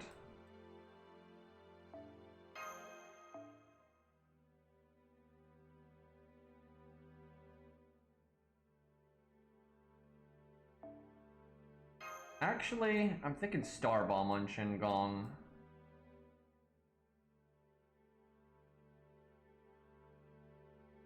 By using the best Star Bomb in the game that I don't remember what level it is on my ult account, so I can't find it. I think Cairo's like, if I had it, I could find it. But he doesn't have it.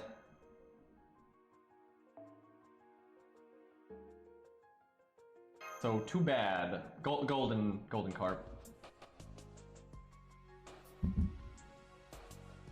He's got it on NA. Imagine being an NA main. Now half my chat's mad.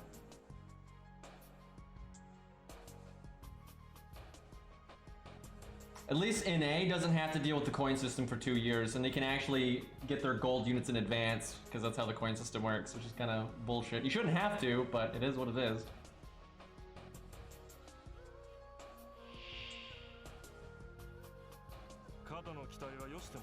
Alright.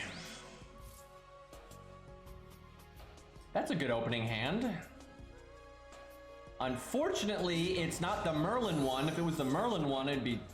I should not have done that. I'm probably gonna have to use Atlas on George now. Well, shit. Only we had water.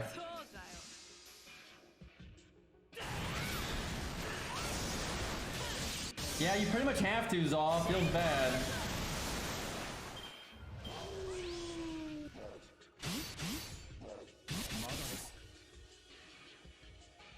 We need to get Hans NP then. This is a hand. So, Hans is so fucking good, dude. He is such a good budget unit. And that shouldn't need to be said, but like he is so busted, man. Like he just does so much.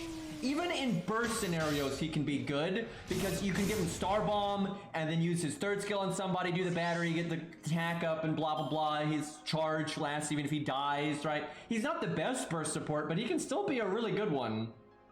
And then he's just good at literally everything else. So I don't. This turn's annoying. I don't want to do the Star Bomb. The deck's gonna reset. I think I just use it anyway. This sucks, but I think I gotta. So, what's the play here? I'd like to Hans NP because of George, but I don't want to waste that quick. Weird turn. This is honestly really unlucky. Like, NPing when he has the defense up and then not having any other cards to work with the second skill and not needing the Star Bomb, that was pretty bad value. I'm honestly not even sure it was worth NPing because of that. Like, that really was messed up.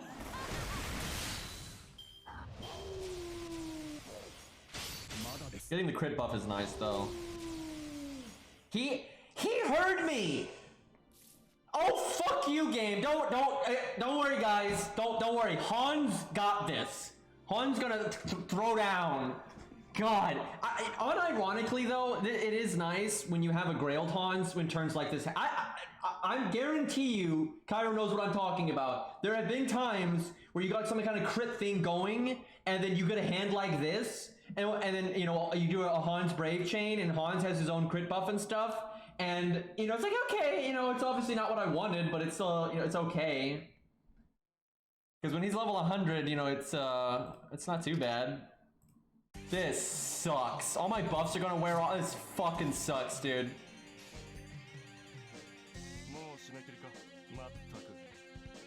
Do I do the art chain so George can NP?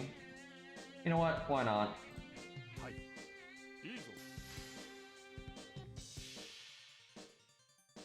I probably shouldn't have done that though, because I don't think I'm even going to use George's NP because Canis is going to need the cards.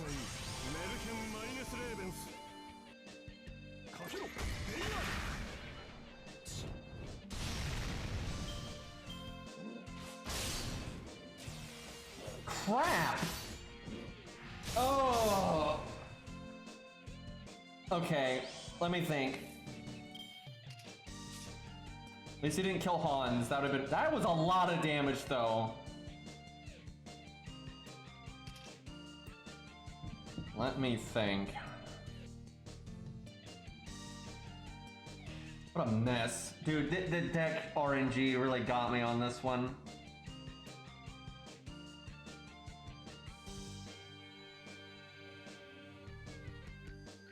Just get lucky, forehead. Dude, this is okay. This is a terrible showing for Canis, but I don't think it's really her fault right now. Just a lot of things went wrong. I'm literally using George's NP to ping off evade and to give Canis NP gain. Like, we're probably gonna win still, but this is not. I mean, dude, we're on turn, like, we're going to go to turn 6, and we've done like nothing. We have done fucking nothing right now. Lobo's so tanky, man.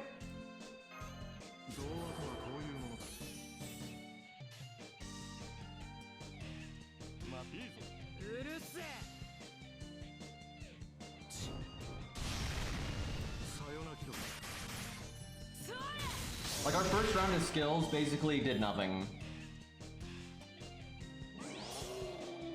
Yeah, honestly, her animations are pretty good. They're not bad. They're probably better than regular Canis's, which is kind of annoying, other than the shield bash. I honestly don't know why regular Canis has such lazy animations. She was so important in the story. It's like, what the hell?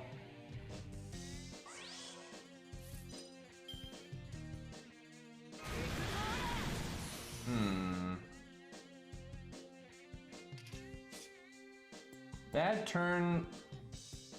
Okay. Let's break right now if we can.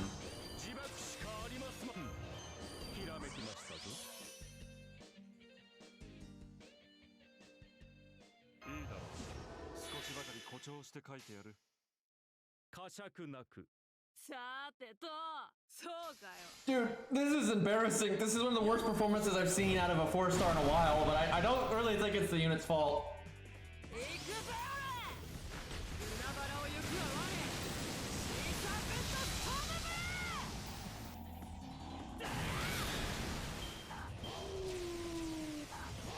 Lobo, why are you like this?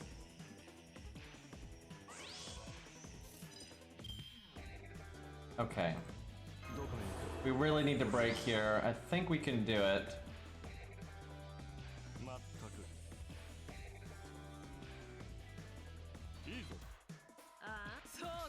I thought about using our first skill, but I think we can do without.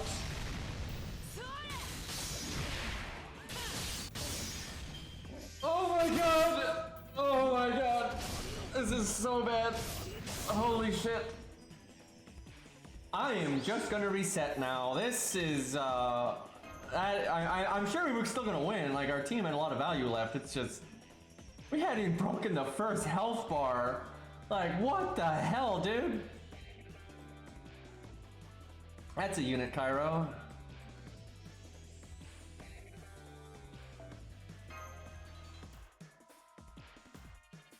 Yeah, the casters had a really awkward time here. What is autos at? Okay, no, mine's better.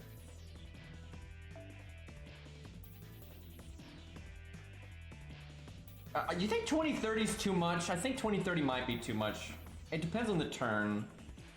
Like, we definitely had some overlap with crits there.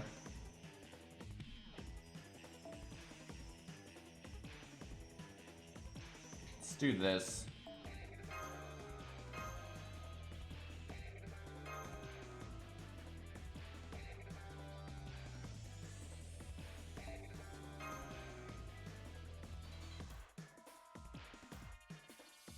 The last 4-star rider before Canis. Carmella. Oh, Herbertrot, actually. Oh, and Awawa. She's a 4-star. Rider 1. Yeah, Carmella, Awawa, Herbertrot. Can't think of anything else. A lot of 5 stars.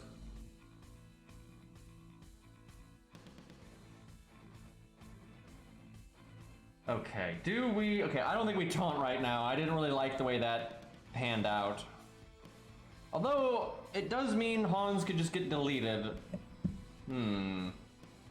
Okay, well, no, the whole point is we want the DPS to go fast, so you don't want to use Atlas on George.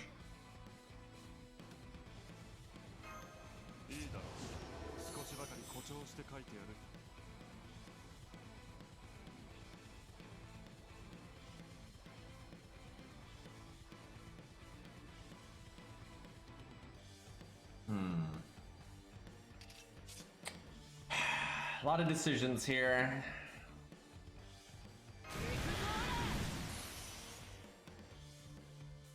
I almost want to art chain by using Hans's NP. I'd like to use it next turn though.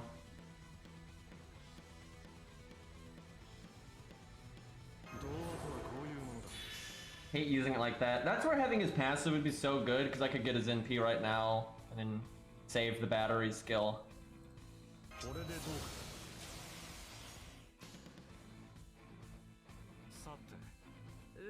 Man, we got the heal one again.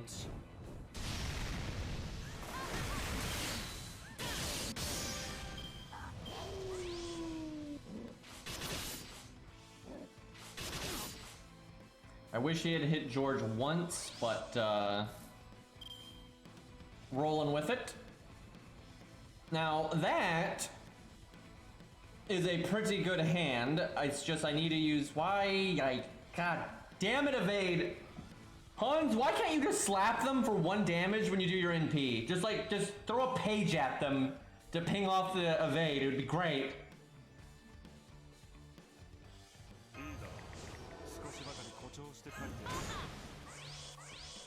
Okay, I'm gonna star bomb next turn. Come on, Hans. Land the attack buff. 90% crit chance. Get NP gain from that one hit too. They can get 200% easier because that happens a lot where Hans is kind of close to being able to get it. Although they probably calculated after damage actually.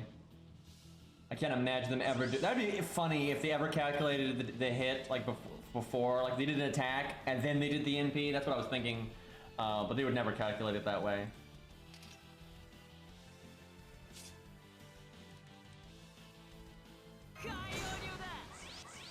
Okay, I feel like this is going slightly better than last time.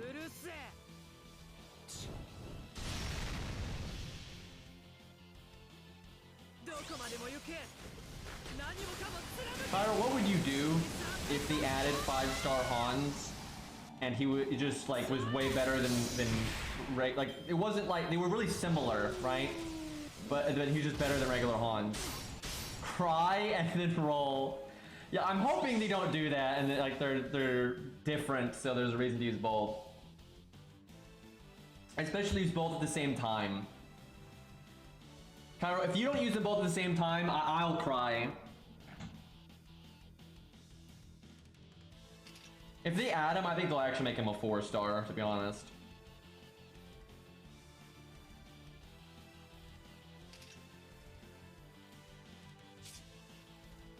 Didn't I give her the defense removal thing? I feel like we never get that on a turn that's even remotely relevant.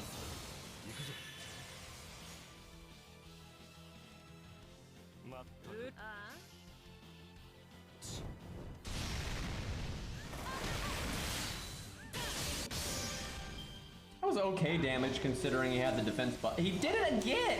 Lobo! Oh, no Scooby snacks for you. God damn it. I can remove one of them, which I think I have to NP right now. And it's not even going to be that good.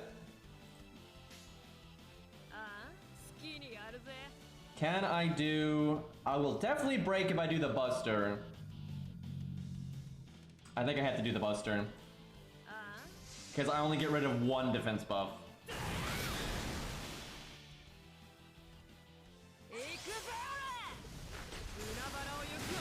Dude, if I was Lobo, anytime the taunt is up on like George, I wouldn't attack anymore.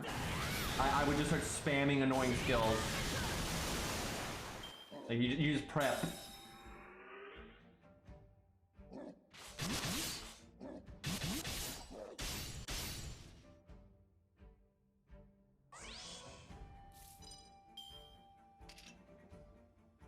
I saw a guy that hacked Dark Souls to where he could play as the bosses, and he had his friend like be the character, so his friend got to fight the bosses with like a player controlling them. That looked kind of amazing. It looked incredibly complicated to pull off though, but that was I wish more games would do stuff like that. It's there was a game called, what was it? Dungeon Land. Dungeon Land did that. That was a really fun game actually. Okay, we are doing so much better than last time though. Now, I can save George if I want to, but I think we just let him die. The bad thing is this is a terrible time for the deck to shuffle. But I think we just have to deal with it.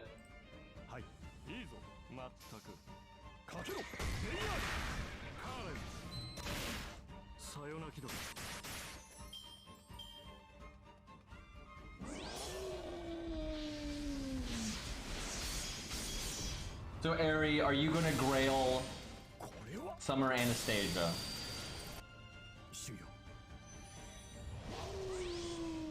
I feel like it is so much harder. Oh, he's right, you already did. Yeah, you're right. It's like, bitch, please, I already did that. Okay, you're gonna Grail or more at some point. I was gonna say, though, Grailing is really tough right now. If I get NP2, I will go to 100. That's gonna be interesting to see. But, man, you got so unlucky, too. That really sucks. I used less SQ than Ari did. I only used, what, 550? What did I have? I was at, like, what, I had 1,265 or something, and I think I'm at, like, 600 and, I don't know, 28 right now or something. So I think I used less than Ari. We're pretty close and use 630, but you only got one. Man, that's how many? Did you get a lot of spooks, or did you just not get a lot of 4 stars at all? Because for me, I was just swimming in 4 stars when I was rolling today. I mean, it was just so many 4 stars. It was ridiculous. No, oof. Do I crit buff here? I think so.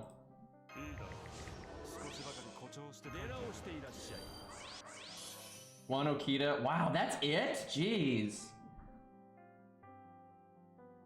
So you got 4. That's messed up. Yeah, I think you either use about the same SQ as me or slightly more. Okay, I can Atlas Canis whenever I want. I think I do this. Actually, I might do both. I'm gonna be greedy. Let's get the damage going now. I just need to be able to NP within 3 turns. Look at all these crit buffs.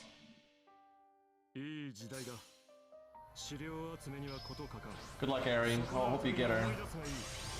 There is the rerun, thankfully, so there's, you know, hope down the road.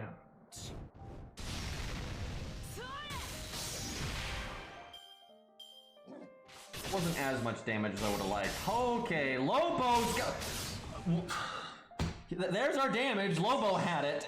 Jesus Christ. We might fail this. Having a bad time right now.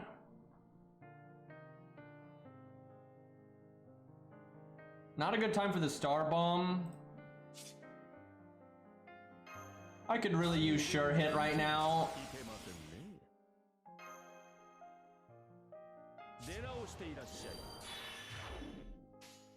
I should have taunted last turn. The crit down would have really helped me.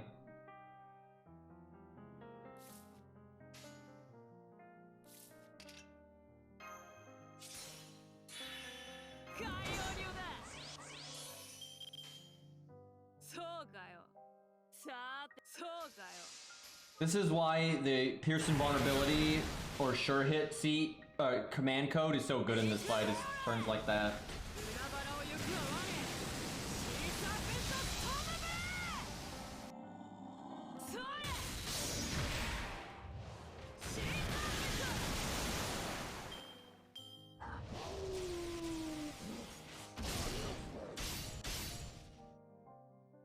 How on earth am I going to keep Canis alive? Okay, when Guts goes off, if it does, we'll use Invulnerability after that.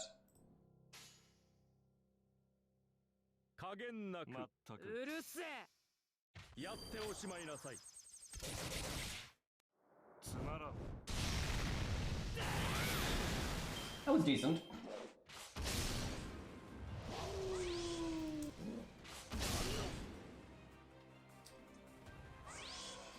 Okay, we really need anyone but Canis to die.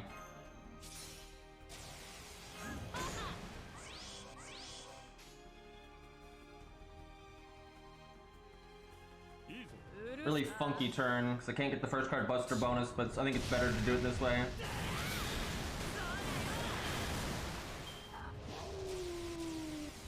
No! You...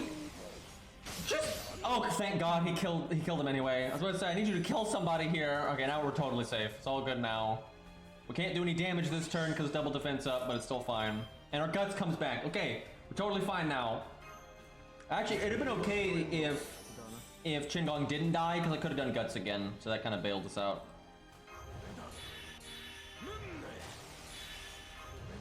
Skin of our teeth.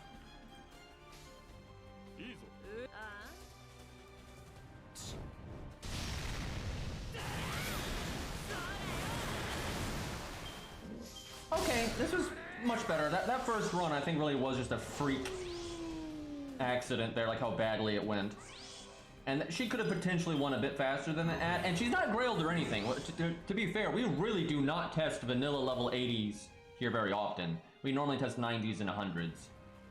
So, she's well upgraded, but she's a pretty vanilla version of the character here. So winning in 12 turns, and it's possible to win a bit faster than that. Because she definitely wins right now. Like, no, she's got the buffs from Leonidas, and she has her NP. But yeah, he's definitely dead here. So it's respectable.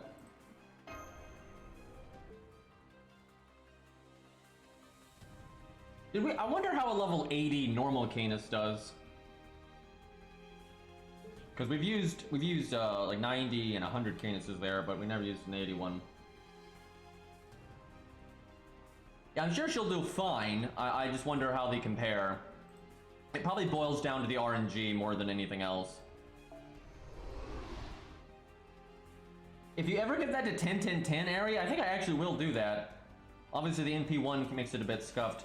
Oh yeah, let's do these. I haven't done these yet, and these might actually be kind of fun.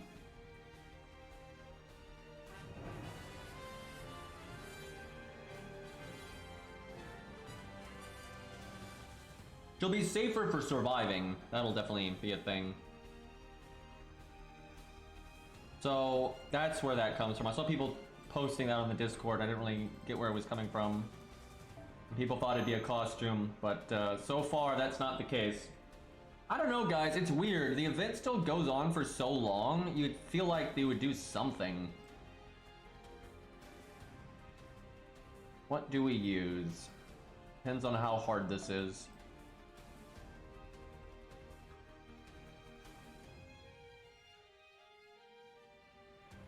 Yeah, oh hey Maniac, if it is totally done though, we're gonna be waiting around for a while, which kind of sucks.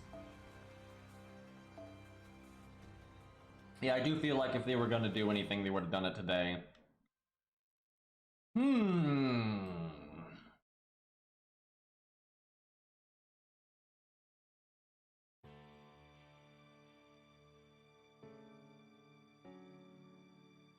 G 10-10-10. Yep, okay, we'll do that. Good old vanilla level 80. And we're AoE, so it shouldn't be too busted. And no command codes either. I'll do default. Actually, I got her NP5 today. Because, like I said, I was getting 4 stars like candy, and she was one of them. Yeah, I got... Dude, I cannot believe how many 4 stars I got. I got Tunican, I got Atalante, I got Liz, because of course I got Percival, I got Valkyrie.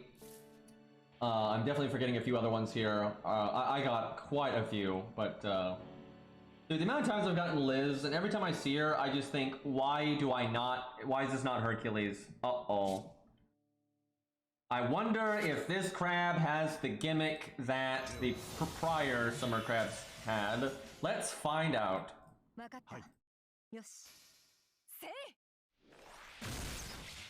Okay, not quite, but it does have a very sizable defense up or damage cut. I should have paid attention to what my other units did. We're actually in trouble here. Okay, can we get some freaking Atalante cards though? That's not too much to ask, game. Okay, it's defense up, not damage cut. Looks like 50%, I would think. Maybe, it actually might be more than that. Well, this is bad.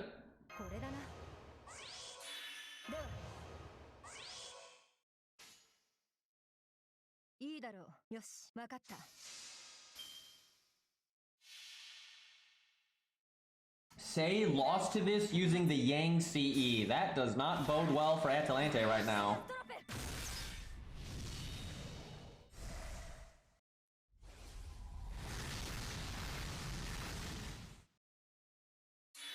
$23K, yeah.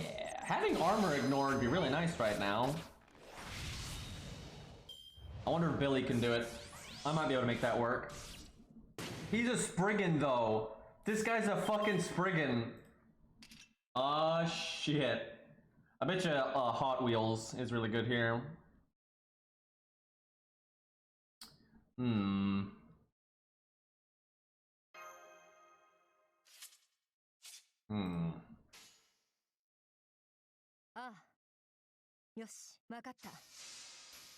Yeah, Fujino will be fine, because she has armor ignore and she is just so busted. I wonder though how many archers can do it. We'll see. Good we didn't get crit there. Please don't have an annoying effect.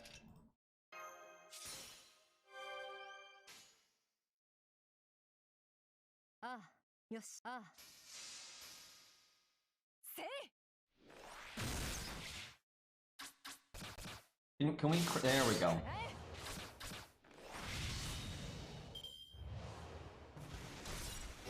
Oh. Well, it's Atlas time. Wow, we've done like no damage. You know, you could do this with Clown Boy, I bet, just because of the dots. Alright, let me give this an actual go here. Yeah.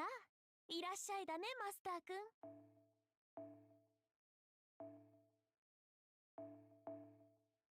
I hate the command code UI so much. And just think, it's been over a year and they haven't fixed it. Yeah, you could do salami, that would be no problem here.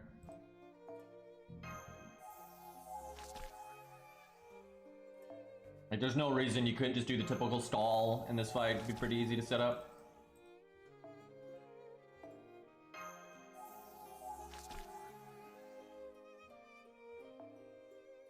You could also just use the event CE, but I mean, that's no fun.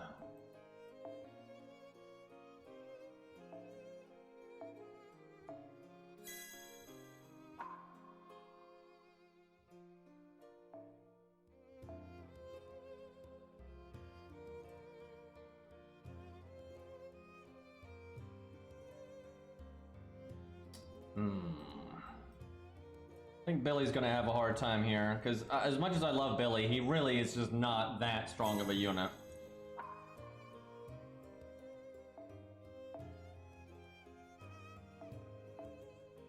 Which is why I might take him to 120 after Coup, I just haven't decided. I'm definitely grailing Tesla next, though, after Coup, to 100. And then where I go from there, we shall see. Now, I could remove the boss's crit nonsense. I can never remember what is what, though. I fucking hate the way they do command codes with the crits and everything. There's no way to remember. The crit chance is the one you'd want to get rid of. Billy has crit down. I want to say the crit chance is the bed and the bat. No, the crit damage is bad. Yeah, I thought the bed was. Is it Coup Alter? Yeah, I think it's Coup Alter. I even see the same text there, so I think it's Coup Alter in the bed.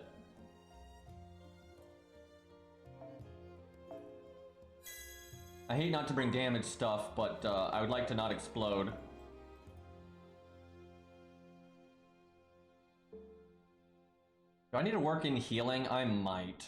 It is a Saber, so healing is more effective. This is not what I would normally use on Billy at all, but we'll see how it goes.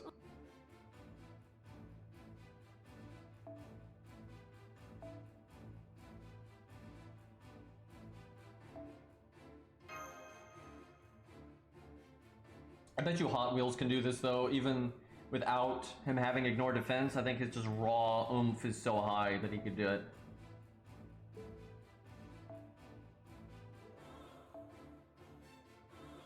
And pretty much anyone with the Event CE could do it. Now, if there is something that's fun to try with the Event CE, that would be Lancers. That would actually be okay. But, most of them probably couldn't do it. They would just die. I bet you Coup can do it. I'm actually quite sure, because Coup can solo fucking, Gwaine, and you don't have an Event CE for Gwaine, so I imagine Coup with the Event CE could do this. Cou's kinda good, by the way. Good MP right now. Yep, I'm gonna do that.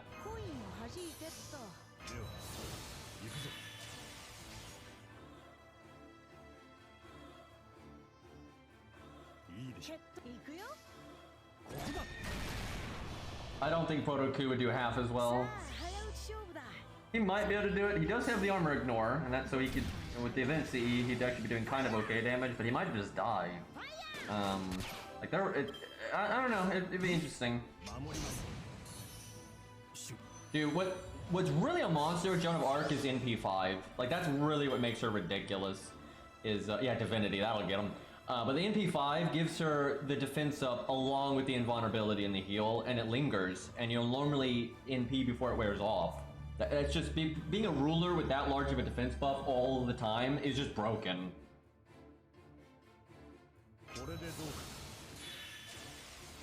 Boy, our NP damage not looking so hot there. We're gonna need to land Buster crits with the armor ignore thing, command code.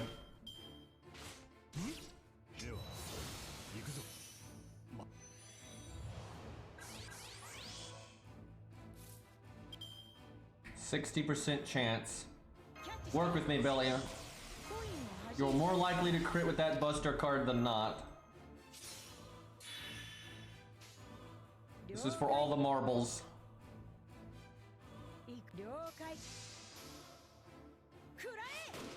Whew. Okay, well, that's something. It's such a long way to go, though. So if you don't use the event CE, this is probably harder than Gwen. Now, if you use the event CE, then it's definitely easier. But well, it's hard to say. It depends on his damage output. We'll have to experiment with it more. Definitely not harder though than Anniversary Gwen. I really will. Anniversary Gwen was pretty yikes.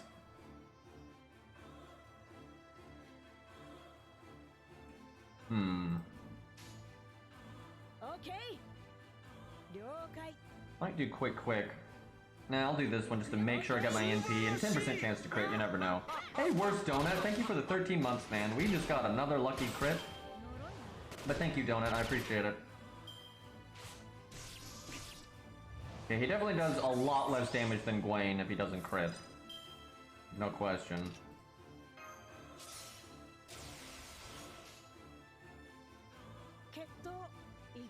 Okay, we're gonna art card on the next one.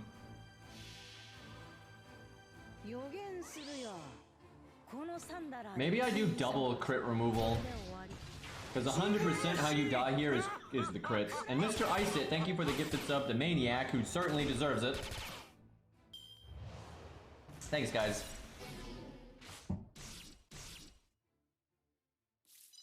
Really glad Billy has crit down on his NP.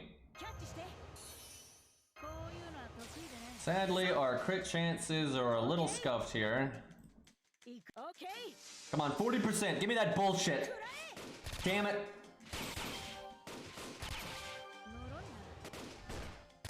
Really couldn't expect that to work, but it'd been great if it had. Do I have to save my evade for his next NP? I probably do. That really sucks.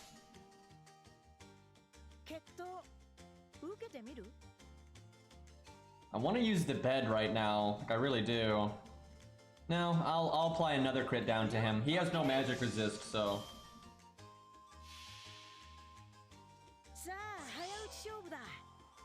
Chat, are there other stages that you unlock but when you beat this? Like you can't get them unless you defeat this one?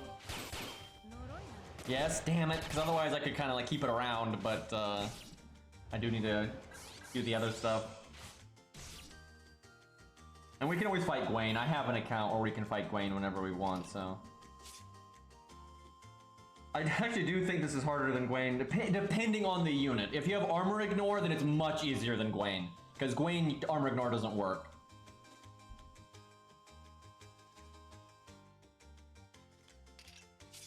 %. Okay. I gotta use the bed here. 90% crit, but I gotta use the bed. If we crit, we explode.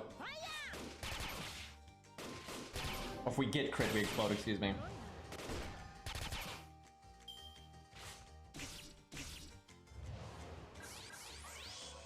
I might even want to give him the attack removal command code.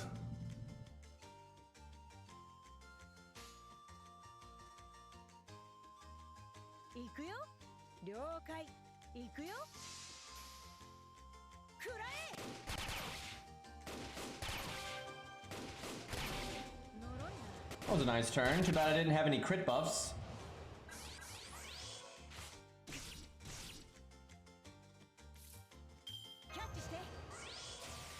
Oh crap!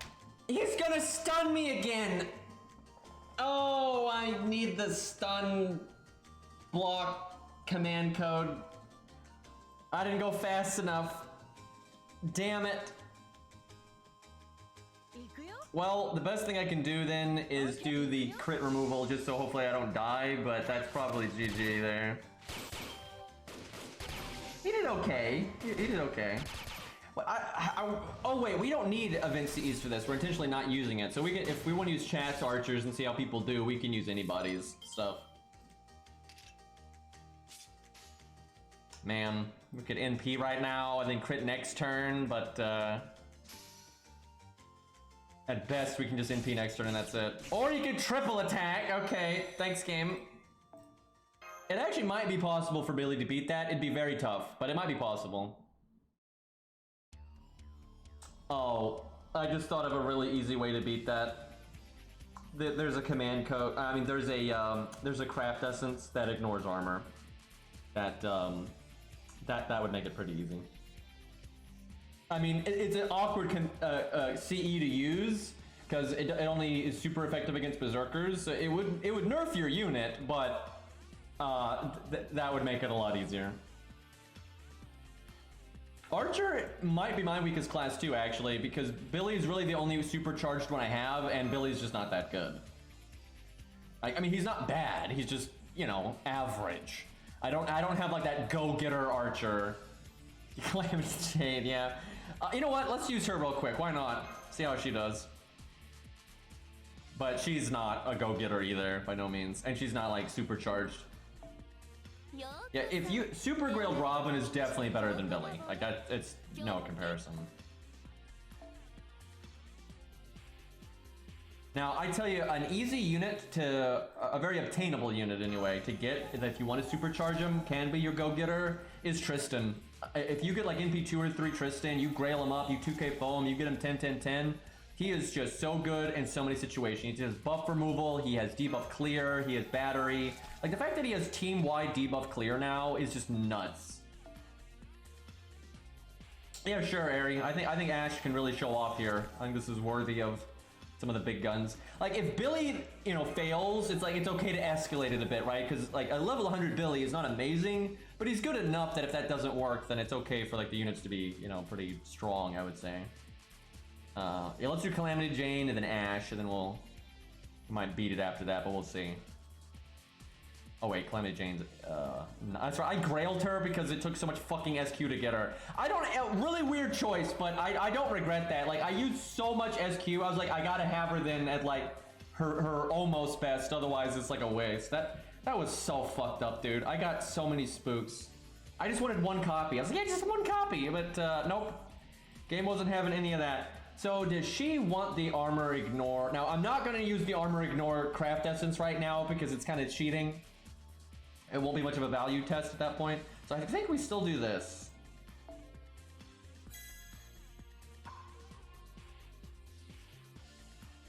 You think I should go burst or sustain? I would think burst, just because he's got so much damage, but I could be wrong about that. But I would think burst. That's my knee-jerk reaction without actually thinking about it.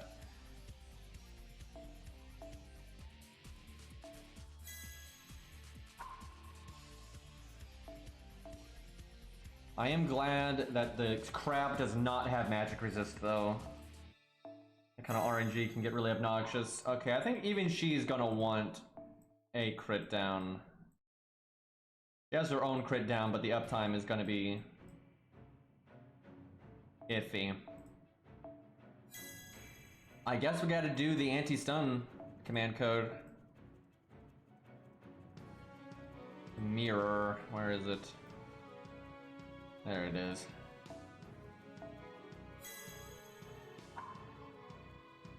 Why can't Calamity Jane look like a normal person? Like, again, if they want to, you know, make it, you know, fans servicey, that's fine. Why is it a rainbow? Why does she have a foam finger for a gun, right? Like that, it's just, ugh.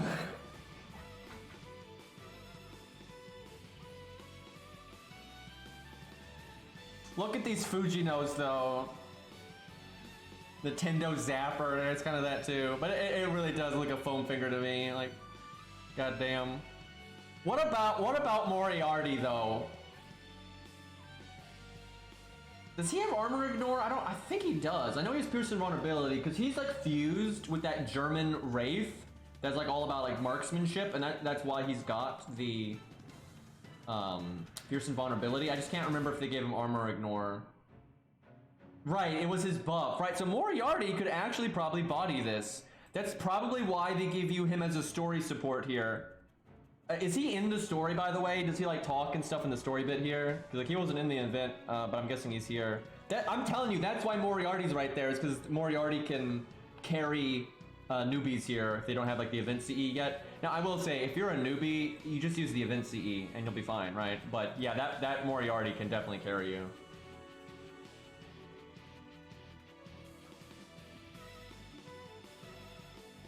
He's like half solving it for you.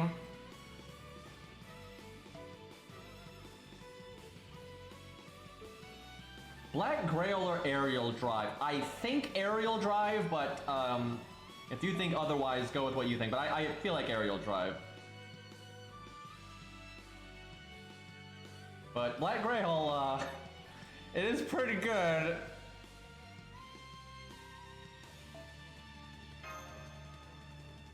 Why couldn't 120 be Super Grails? I'd be grailing Tesla right now, man. Ugh, it'd almost be done too. Let's see, I've given Ku 2 Grails, and this event gave 2 Grails, so that would mean Tesla would be 98 right now. I could have a level 98 Tesla, dude. That'd mean the next Grail we get would be the one. But nope, I gotta wait forever because 120 uses regular Grails for some reason. Okay, I'm gonna be right back. I need to get water. Hydration is important.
All right.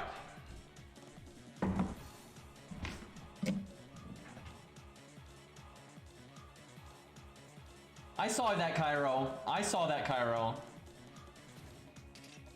Trying to do solar flare. It doesn't work when it's blob dance. Who wouldn't like blob dance? And jokes aside, blob dance isn't like so bright. It's not a big deal. Okay, let's go. Man, with a hand like no, I should have done the Buster. What am I doing? I should have done the Buster because it had the armor ignore. But I was thinking I can now NP and then get battery back from George dying, which is okay, but that wasn't worth it. The Buster card is like the most important thing that we have. That is a lucky ass hand though.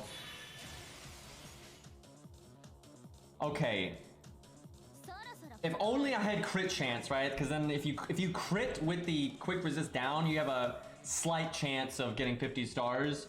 The only way though I have found that she can make 50 stars on her own is if she has 20-30, or she has something that really boosts her star gen, or she gets overgauge / overkill. Then she can make 50 stars pretty easily.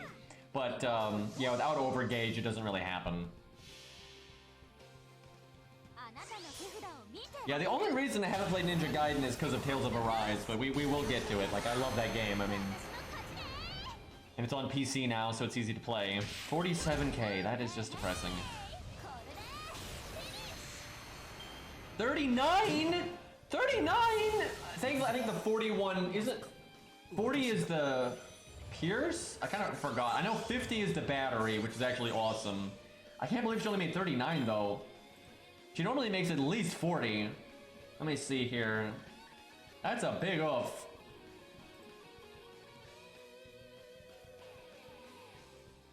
So yeah, it's Pierce and vulnerabilities to 41, so that's not too big of a deal. I mean, I'm not happy about it, but we'll deal with it.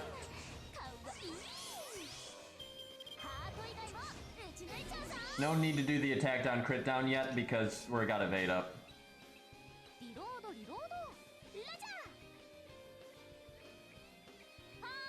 Bang, bang, bang. What? Oh, bad start. Imagine having a crit buff and a 70% buster crit with armor ignore, and you don't crit. Okay, well now we do this.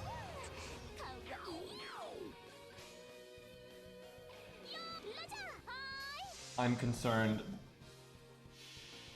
She really does need an NP upgrade. She doesn't do quite enough damage. I don't know if I'd give it a star bomb. That might be too good, because okay, if it's a small star bomb like Caesar's, then I think it's okay. But they don't do shit like that anymore. They don't ever do nuance. It's always got to be like 20 stars, you know, 25 stars. They're always like that now. But if it made like 10 stars, that would be okay. But if it's like 20, I think that'd be kind of too much.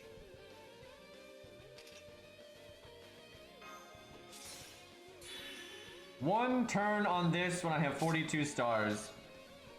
Bit of an oaf that.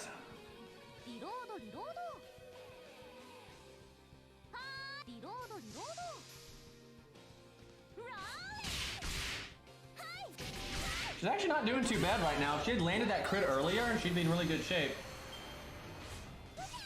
I think I should give her the heal command code. I think I really messed up by not doing that. She has enough survivability that I think I goofed. Oh wait, does she have an event bonus here? Oh right, she does. That I was gonna say, why is she so far ahead of a Billy right now? 30%? Yeah, that's obviously not like the biggest, but that's plenty. That definitely makes a difference. I was kind of surprised that we had gotten that far. That explains that. All right, I need an NP next turn.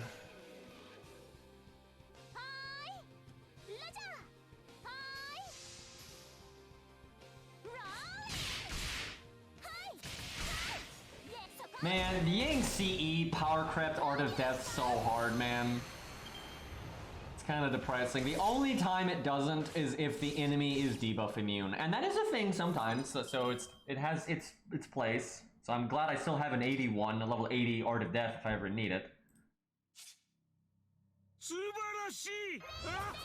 Hey, Lost. Oh, with the gifted sub to Zaw, who also very much deserves it. Thank you, Lost. Yeah, obviously Art of Death is permanent, right? Clearly. It's just for the people that have Yang CE, it really lowers your need of Art of Death.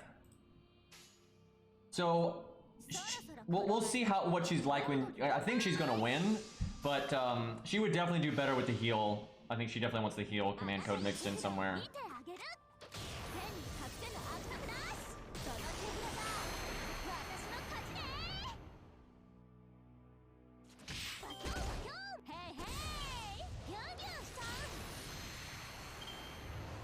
.42 again. And a lot of fights that such a long Pierce and vulnerability can be really good, but it doesn't do anything in this fight.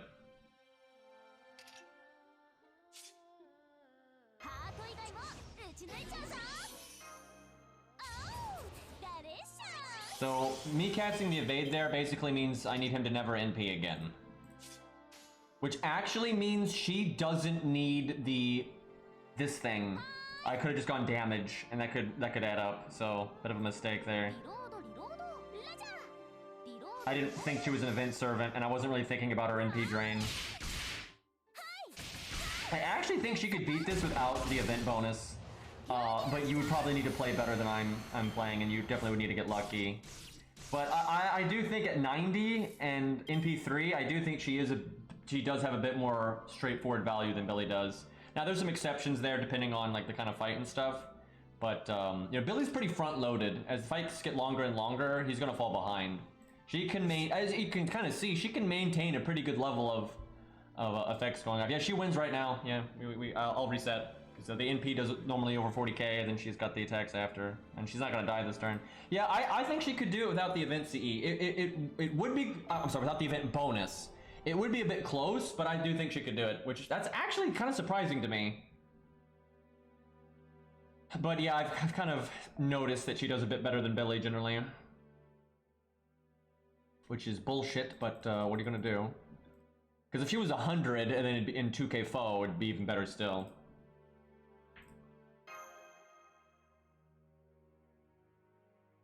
Alright, it's Ash time. So Ash does not have any niches here whatsoever, but it's Ash, so the wheels are very hot. There we go. If anything gets him, it's just gonna be like bad luck with getting crit and whatnot. Now, I don't know actually what to do. If he was Black Grail, I would say Anniversary Blonde 1,000,000%. I'm not sure what to do here. Mystic Code wise.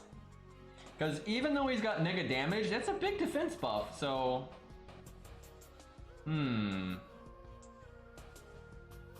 He's got the anti-stun. I think Atlas is pretty good though. I think Atlas, it's rare that you actually use Atlas with him, but I think that's right.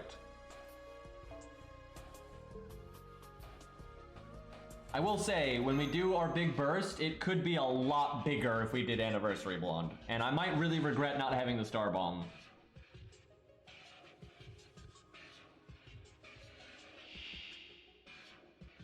What's this guy's name? He's got a question mark in it. Not a great opening hand. Oh, crap. With an opening hand, I didn't even realize we had the passive. That does make Black Grail better. But still a hard call on which one is the way to go. But yeah, I wasn't thinking about the passive skills.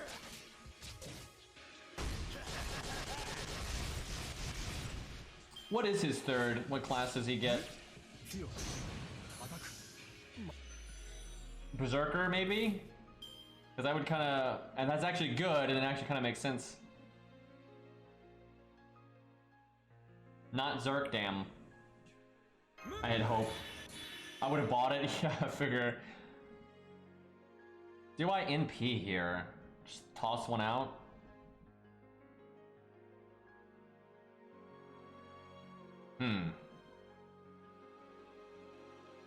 You know what's crazy? Choco Jana can do really well here, even though she's neutral, because she removes offensive buffs. It's Archer. Yeah, it's not going to come up too often, but if you ever want to use them at neutral for funsies, it'll be impressive. I might regret casting this, but...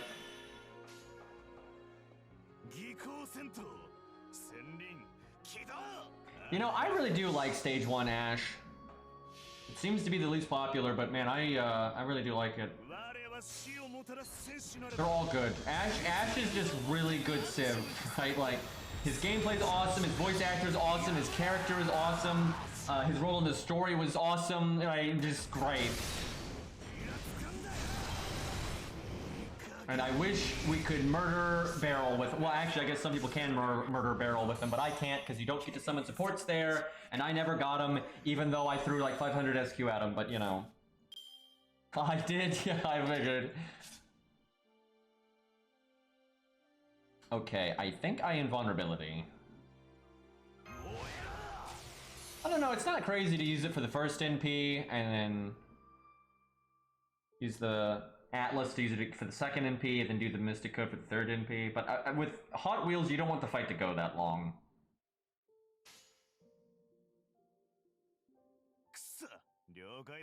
Alright, we're setting up for big damage here.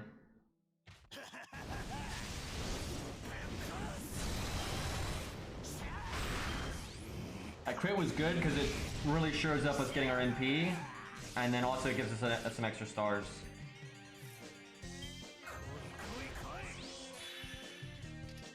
This crit spread leaves a bit to be desired.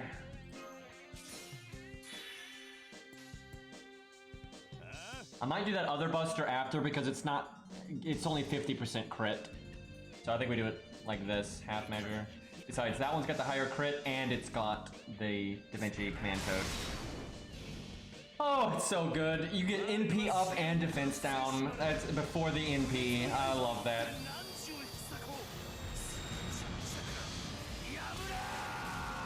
And you know they're gonna buff this man someday. Didn't crit with the 50. Well, dude, he did more damage than Calamity Jane when Calamity Jane is an event servant. That's pretty funny. And by a good chunk there.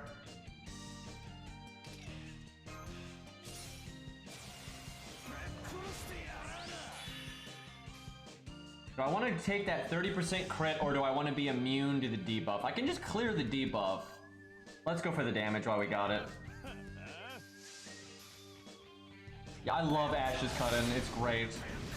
Because it really is like designed before like just them forcing it, right? It's like honestly, he's a 4-star. 4-stars don't even normally get cut-ins. So I think they made that cut-in because that worked, right? It wasn't like, hey, we gotta find a way to put a cut-in in this NP, right? So yeah, it's super good. Oh my god. This poor crab. Just like to remind everyone, we do not have an event bonus. We just... Okay, Ash, I'm talking about how great you are, and you're like, I don't need this crit. And then, but then the crab double crits us. Dude, we would win this turn. We would have won right now if he had landed that crit, because we'd have our NP, and fuck! Man, we could have won on turn 7. I guess technically there's a chance we win now anyway, like if we just get miracle RNG, but it's pretty unlikely here. And yeah, the crab doing its best there. Why couldn't you crit last turn? Okay, well, we won. Dude, Ash is so good. Ash is so good. He did better than Calamity Jane, and he's not an event servant. Now, in her defense, he is more grailed in stuff, right? She's not 90. You know what? We should do Fujino. I feel like that makes sense. I love this fit so much. Yeah, I really wish I had gotten him. I gotta say, I don't think as many archers can solo this as you might think, though. Like, I really think a lot of archers will fall flat on their face. Now, some can definitely do it, and especially if they have, you know, armor ignore, and any of them can beat it with the event CE and stuff like that. But yeah, I think a lot of them would actually fail here. Yeah, Beastly, do I have you on? I know I added you on my ult. Do I have you on my main? And if you don't mind, oh, and Blanc, thank you for the Block Uzumi. Let's say that. Thank you for the 11 months. I appreciate that, man. Weirdly, one of the few names I think I say right. I feel like if we're showing off strong archers, it's only right to use Fujino here.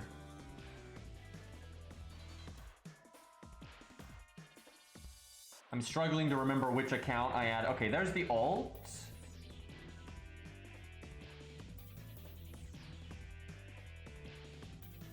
Oh my god, it takes so long now. This is so fucked up.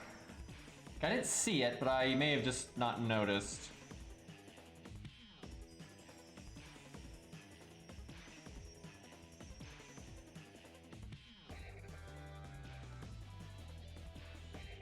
Excuse me. Alright, let me just send you the code here.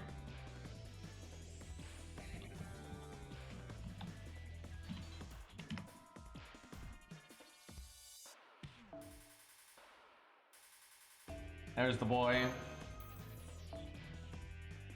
I wish this stage was you know, one you could keep, because it's fun. And you could also test neutral stuff if you used a regular event CE and not a limit broken one. That'd be kind of neat.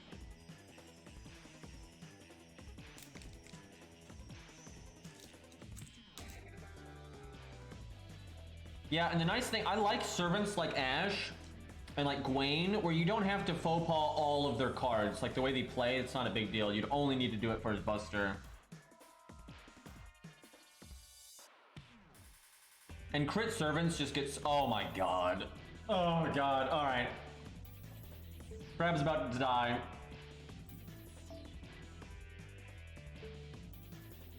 I'm sorry, Mr. Crab. You put up a good fight. I mean, maybe if the crab crits like non-stop, maybe he has a chance. Like if he just crit.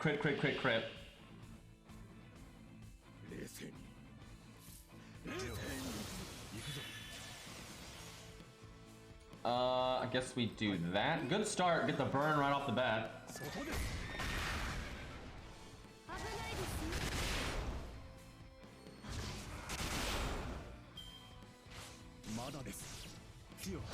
I feel like some of the most broken archers are 4 stars. Like, there's obviously some really good 5-star ones too, but my god. Okay, this hand kind of sucks. I almost want to armor ignore. Nah, we'll wait.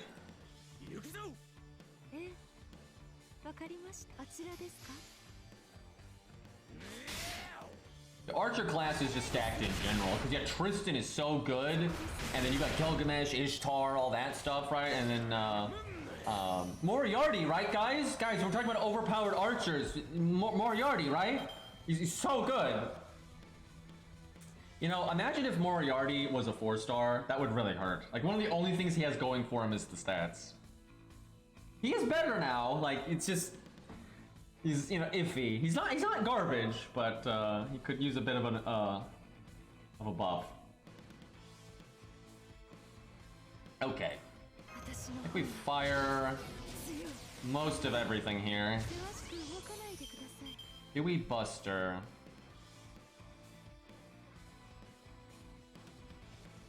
Might wait 1 turn.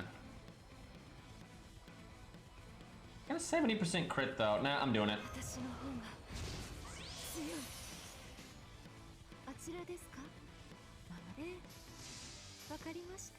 I have her on NP8 on NA. Yeah, you're ready. Hey, Krusumde, thank you for the gifted sub, man. 67 gifted subs. I'm getting carried by this guy. What the hell?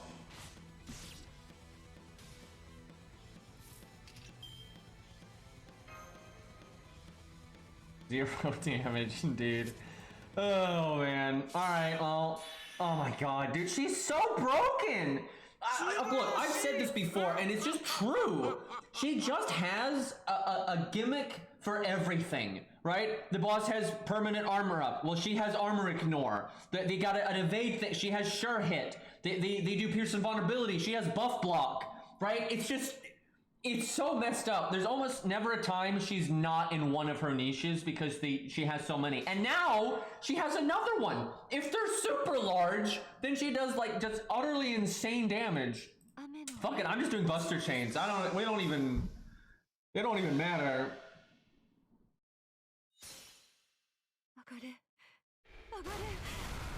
The SpongeBob memes though.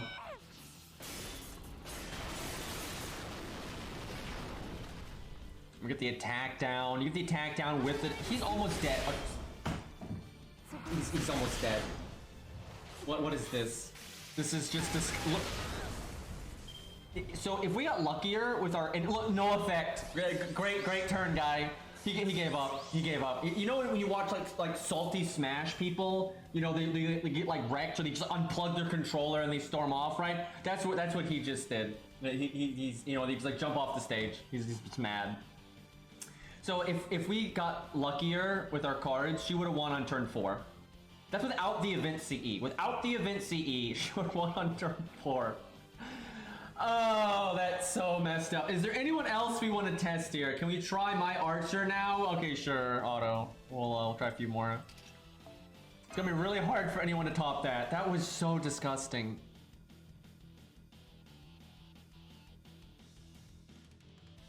I don't know how Archer Artoria would do. Oh wait, she's an event servant, so she'd be fine. But her survivability is a bit limited.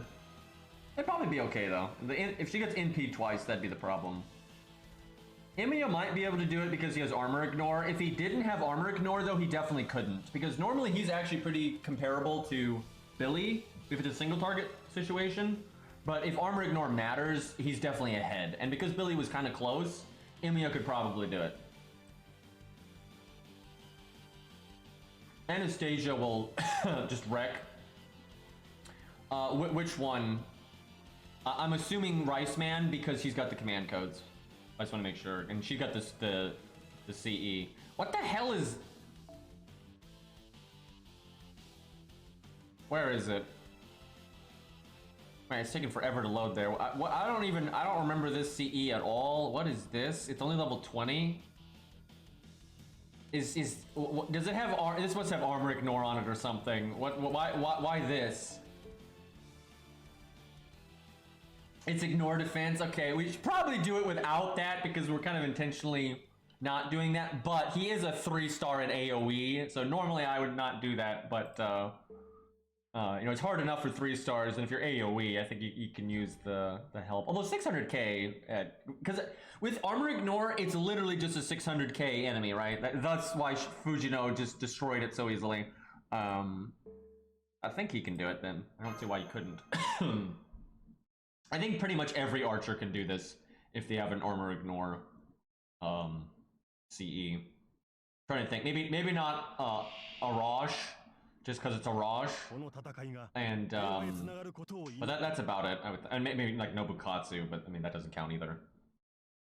I'm trying to think if there's any archer that couldn't work here with armor ignore. Let me look at them here.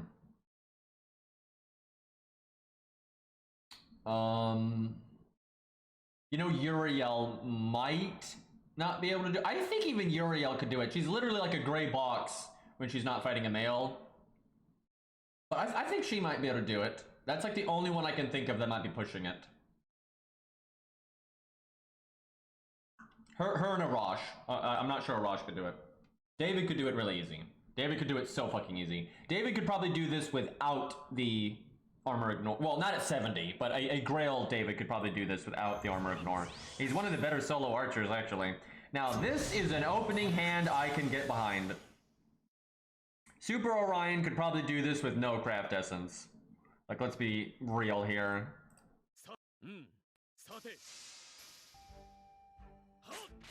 I really want Rice Man to get an animation update. Now, I will say, his animations are way better than day 1 animations. So, you know, not necessarily the highest priority, but he's cool, and there's a lot of things you could do with an animation update for him. So I would really like to see him get one at some point.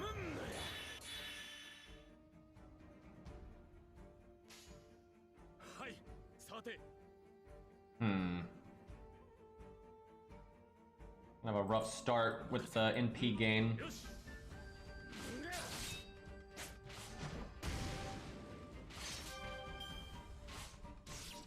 Well, obviously this stage is not designed to be super hard. We're kind of just making it hard by not using, you know, the event CE and stuff like that. But if this was like a challenge quest and it had way more health and stuff, having armor ignore craft essences can be very useful because you might not have the right kind of DPS for the armor ignore damage that you want. So, I don't think I cast anything yet. Actually, I think I wait 1 turn. Try to get my NP here. Actually, I'm not gonna rush my NP because I kind of want to wait to use my buster up until I need the heal.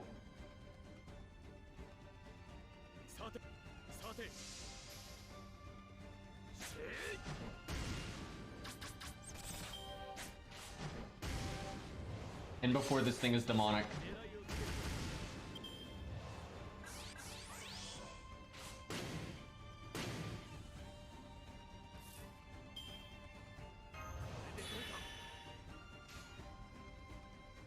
Okay, I want to NP next turn now. He is demonic? Why is a crab demonic? Red Lobster be damned? I don't even... Well, that makes this really easy for him then. He might even be able to do it then without the armor ignore. Crap, I'm at 98%. Why are you like this game? Okay, I probably waited too long to to NP, but I kind of messed that up. We can still do damage though. I mean, the thing is, we're not actually, even though we're going slower than we need to, we're not losing anything while we're waiting. Like, we're just getting long-term value because we're not being threatened right now, so it's free real estate, if you will.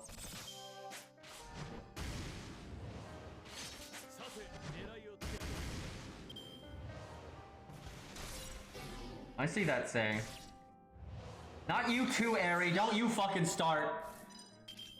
God damn it.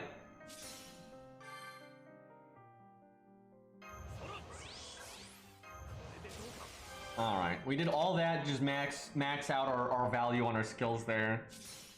Probably not necessary. So this thing is demonic. What on earth?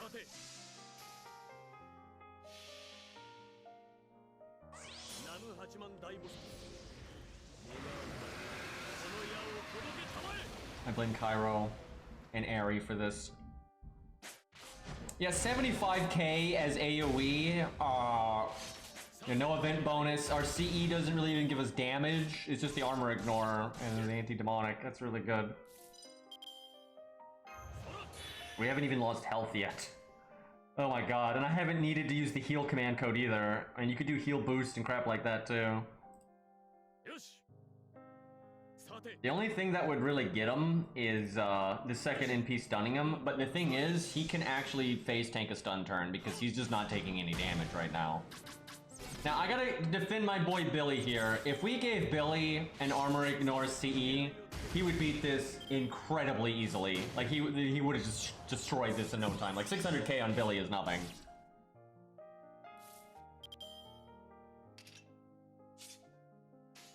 I kind of want to just do quick art. Just get our NP and win.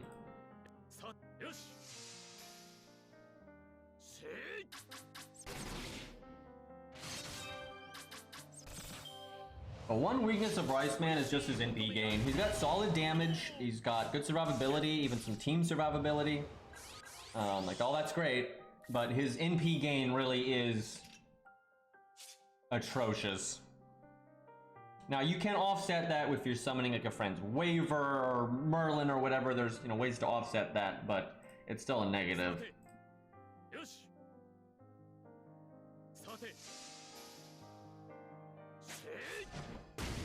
Yeah, giving him like NP gain on one of his skills would be quite nice. You know what I'd actually like? I'd like to give them team-wide NP gain on his third skill. I think that'd be quite interesting. Okay, well, he wins here because not only do we have our NP and everything, but we have our Buster up, and then we just got PFA back, and we just healed, right? It's not even close.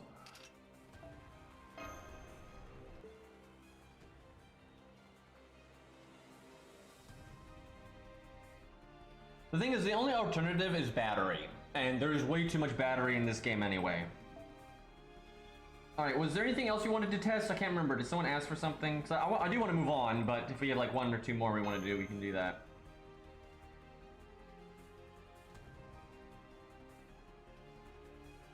Orion? Oh, please.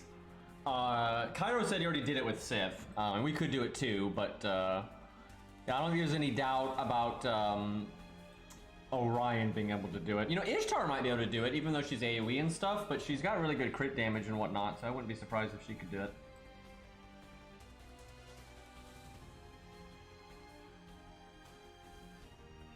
I wouldn't mind trying Moriarty, actually. I'm not sure we have anyone with Sith anyway.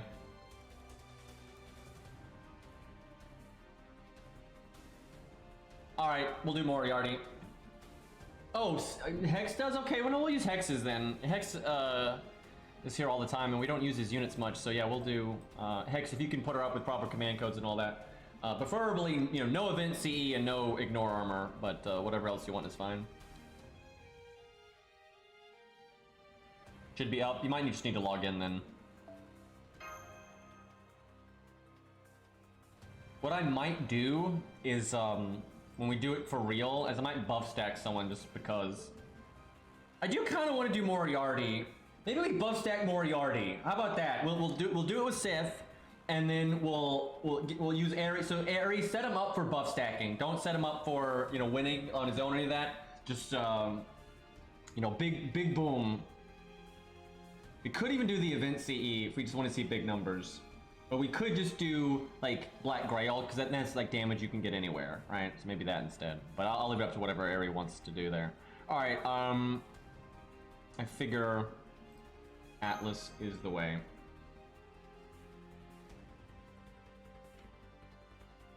Oh yeah, you don't have the event CE ready yet anyway.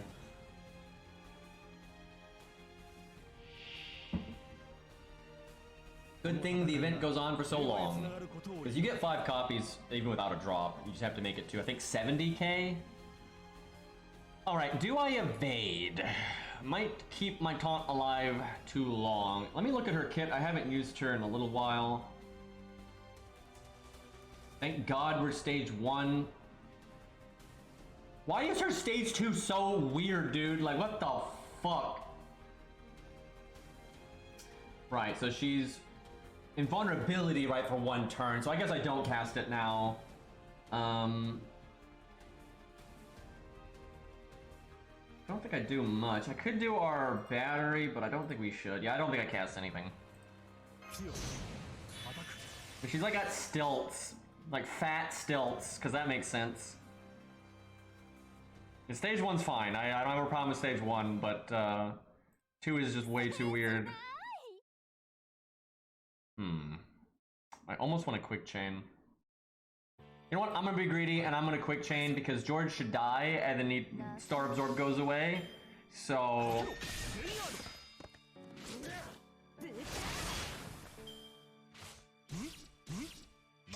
hopefully this pans out. Well, that probably wasn't worth it. I mean, if they both crit, then it's worth it, I guess. We'll get our NP no matter what. I could quick chain again if I wanted to set up like NP crit stuff.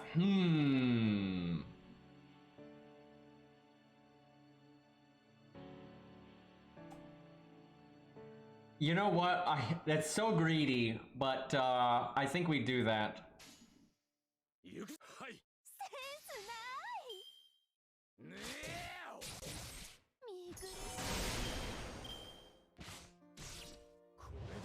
Okay, 27 stars, not the best.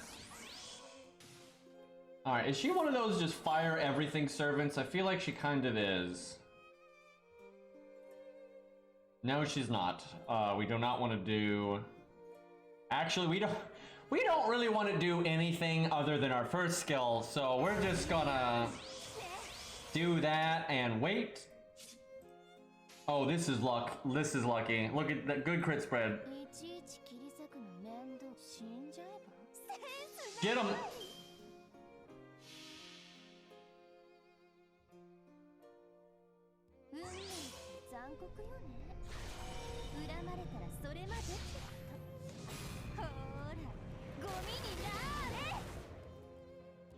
Okay, not the best damage there, but I mean... Okay, we're gonna be here for a while. 50 stars though, I like that. But yeah, even if we win, this is gonna take a minute.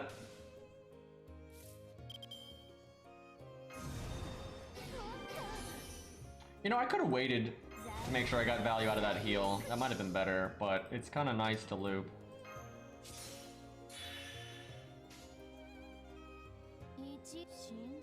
Oh no, we're gonna be here for a while. Yeah, that's cursed, it's true, but still, we don't have that many cursed command codes going on right now. But that honestly is our best bet, I would say.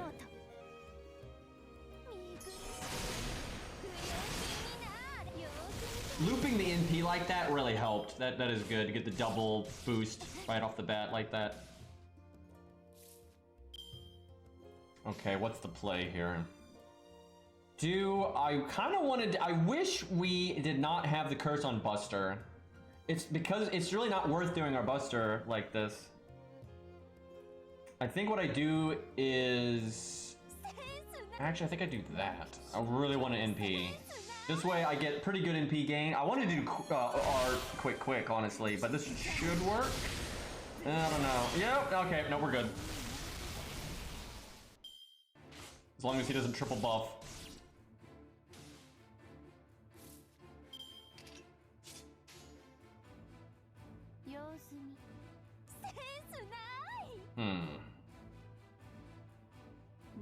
The only thing that worries me is our health.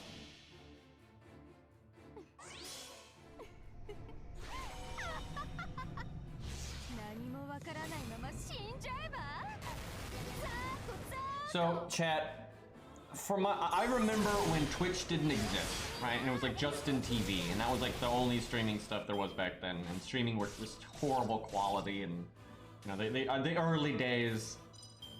And over time, right? Streaming has just become bigger and bigger and bigger. I mean, it's you know, it's such a huge thing nowadays. And something I have truly enjoyed over the years, and it's been a lot of years, is just the evolution of emotes. It's crazy, right? Because now you have like a lot of standard ones, but like different spins on it, right? Like Cult and, you know, 4 and all that, and it's great, right? Like and just seeing that evolve over time has just been wild, right? Because it went from almost nothing, right? And then just like smiley faces and stuff. We peaked at Blob Dance. You're not wrong. You're not wrong. Okay, that heal. You know, she really wants the heal boost command code, I feel like, because that third skill and everything. I can block his stun, but I can also just remove it if I don't want to do that art card. Well, I want the... No, I need to do it. It's not because of the stun, I just need the gain. As nice as it is to apply another curse, I just need to get my bloody NP again.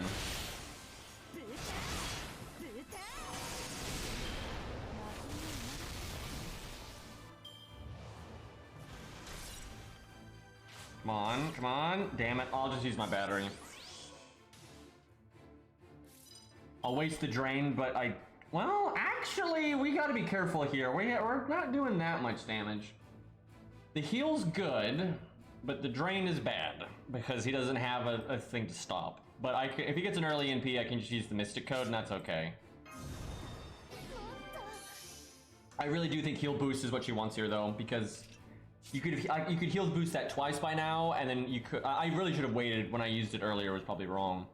But then you can also heal boost the command code. There's a really big part of me that doesn't want to do a quick chain because I want to use the heal. But stars are really good. Guess I'll just heal next turn.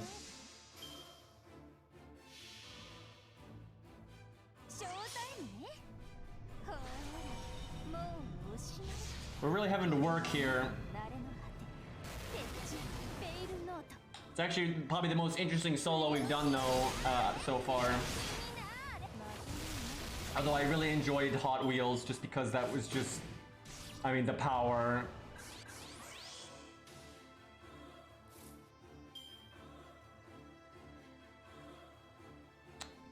I can do this, and this should allow me to use my Buster card.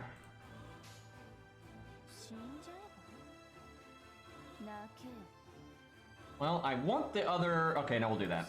I want... Even though it's 80%, I want the curse. Curse is kind of our only hope.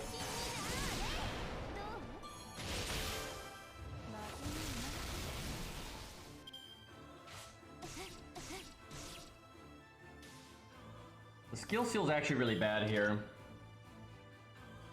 Which I find skill seal actually is worse more times than not. Like, occasionally it's good, at least in solos. I find in solos it's bad pretty often. It just guarantees that you get shredded. Damn, yeah, I think we're just gonna die.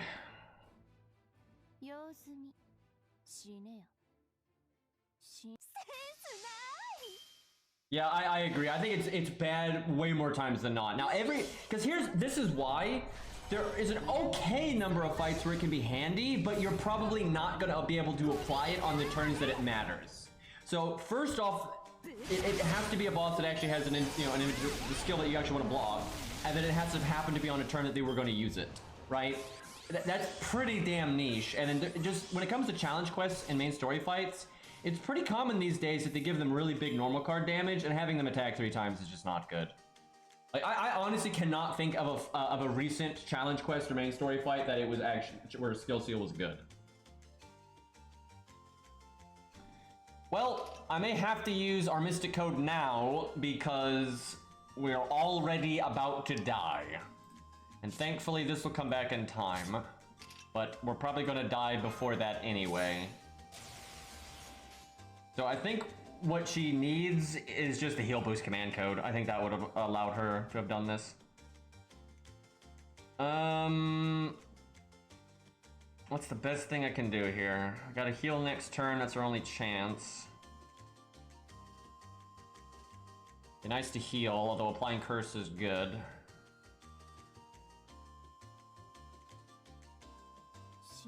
We do that.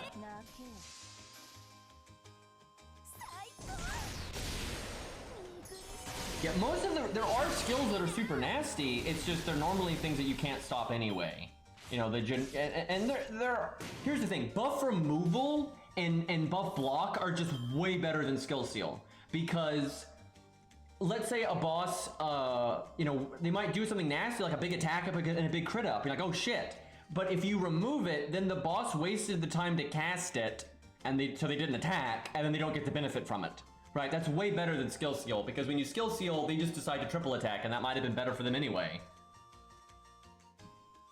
Yeah, we just missed the crits. Feels great. Well, I need to NP next turn. I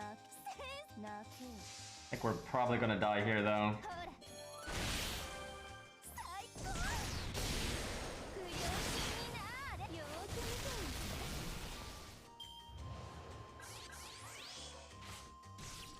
Woo!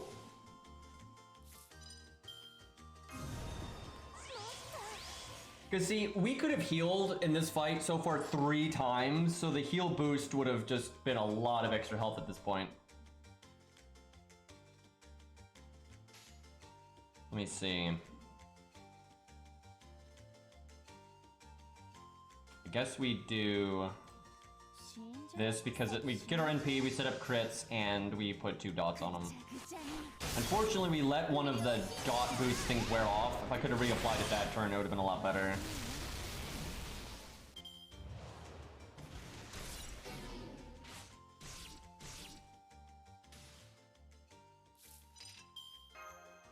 Well, at least we do have a heal here.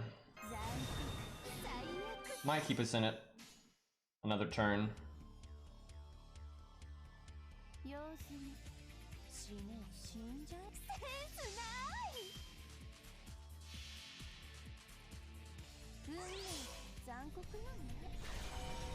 $120 reigns, oh my.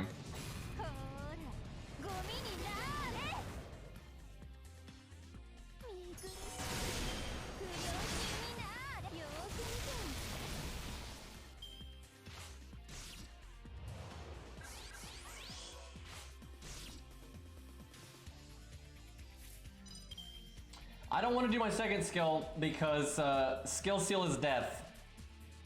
It pretty much guarantees that we die this turn. Our best chance of survival is him like buffing and whatnot.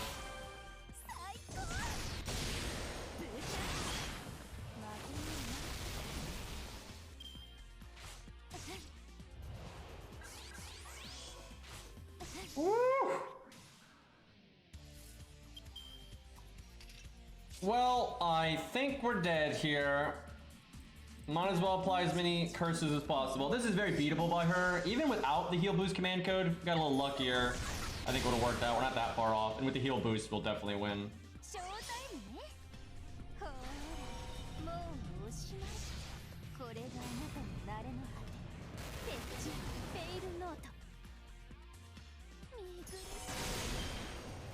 they probably would have won in like 2 turns. And we could have easily bought in that time. And I think you could do it without the heal boost to just be... Actually, I think we would have won next turn, potentially. Yeah, I think we would have won next turn.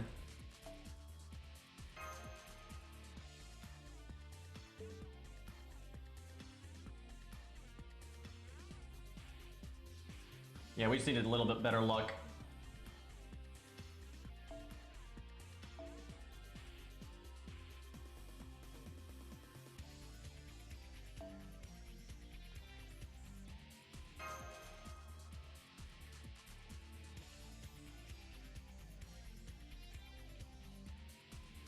I want to do Moriarty now. I don't want to do it again because like it's just we need to get a little bit better luck. Like it takes so many turns. I don't want to do it again.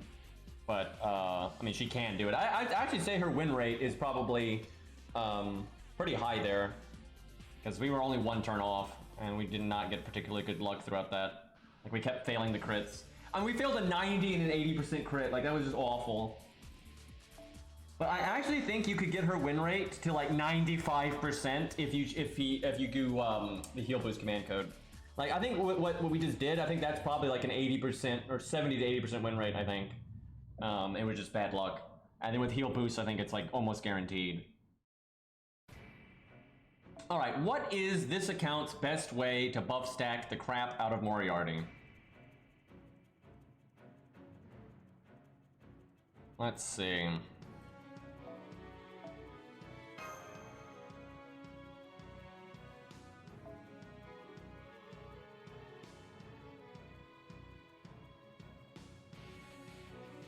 Yeah, I'm gonna use my Merlin. We're not here for budget, we're here for LOL big numbers.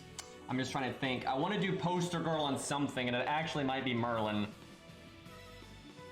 There's also Nightingale. I really wish I had an esports Nightingale. She just has way too much health. Like, I mean, 16,000? Like, it's crazy. There's Pinth, but Pinth isn't as much.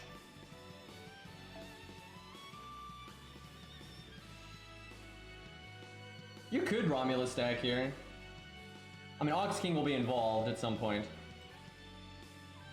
I think we do Pinth just because it's so much more reliable. It's less damage, but it is so frustrating dealing with the RNG. I know I have Poster Girl. It's level 20, I think. There it is. Alright, Chin Gong, definitely gonna make the cut. Probably gonna use Nightingale anyway, though. We'll see.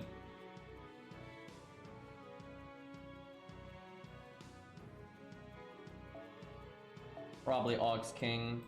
Waver's good too, though. If he does his NP.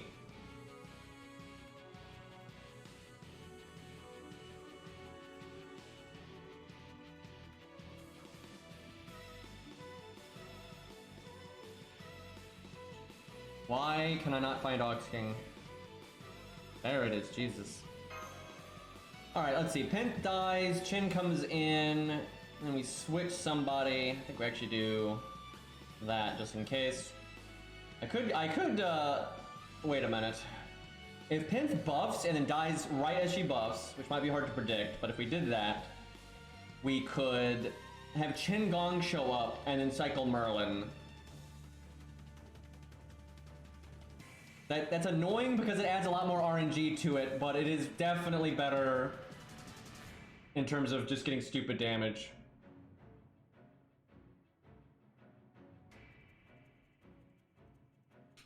Let's see.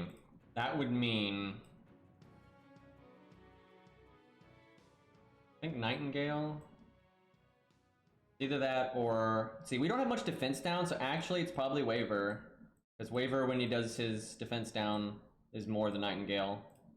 Which is bullshit, by the way, but, video games. Do I have Waver's passive? I do. So he can use Sakura Scope, which means we save team cost. It's actually really good.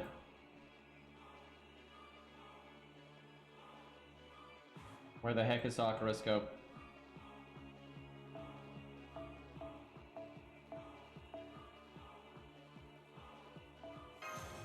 Okay.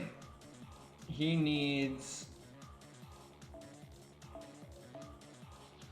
Actually, he could do Sakura too, because Merlin could give him Battery.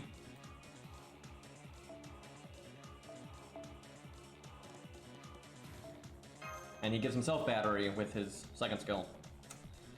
Okay. So, Pinth buffs on the first turn, she dies. Chin Gong comes in, he yeets Merlin, that brings in Waver, and then you switch Mystic Code out Chin Gong for the final buffer here. who I think we want Nightingale with Ox King. Oh boy, this will be interesting. Why am I looking down here for Nightingale? She is a 5-star. Do I have the team cost? I think I do. I would not if it wasn't for those passives. The song makes me want to play Ninja Gaiden really bad. Anything I can get, I guess I could, well no, it doesn't really matter what I give Merlin. Let me think, yeah I don't think it's gonna matter, I think I just use this.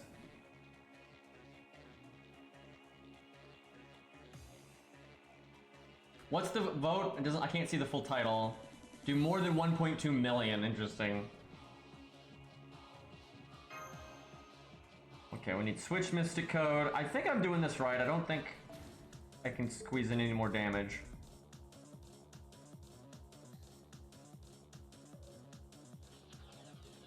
Alright. You know, it's icy.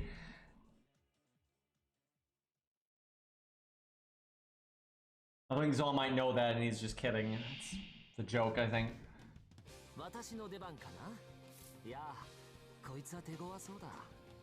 Okay, so I need Pinth to cast her buffs on the turn that she dies. We're probably gonna have to save Scum because of this.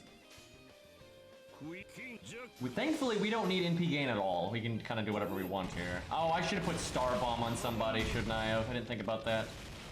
That's gonna be a bit of a problem.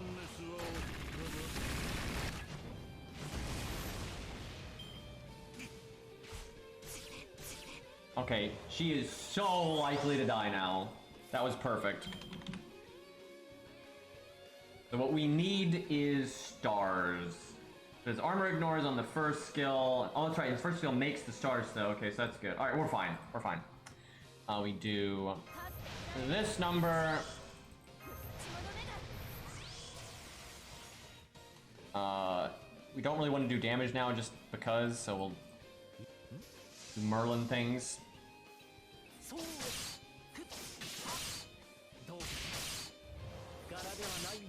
Oh, you're right, Aerie! Wait, no, we don't. This is my main. This isn't my ult. Fuck. My ult does get it though, I think. Unless they changed it so, you know, it goes with the setting that you picked. Which it should, but, I don't think it does. Okay, Merlin, gotta do his buffs. I guess we do the invulnerability just cause we don't want Changong dying.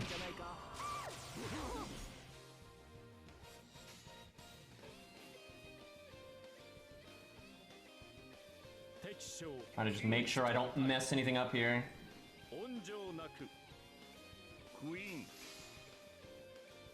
Prediction is 50-50. Let's go, boys. Reminder that I don't think he has an event bonus, right? And he does not have the event CE. He just has a lot of buffs.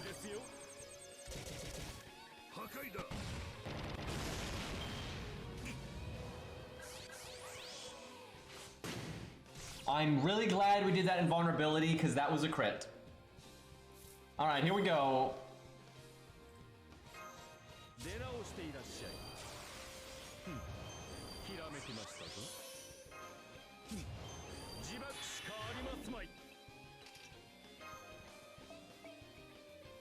Man, we're using every single slot here.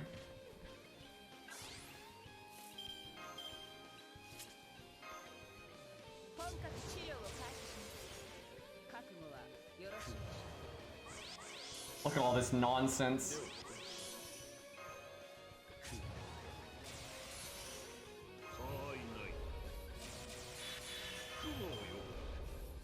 $200%, let's go.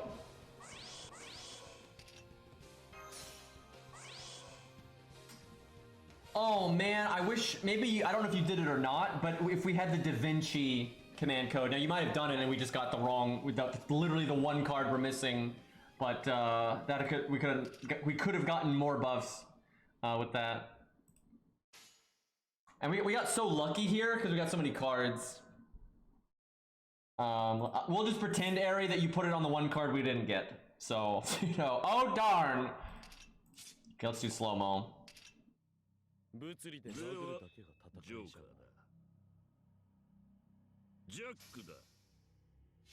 What are we gonna see, chat?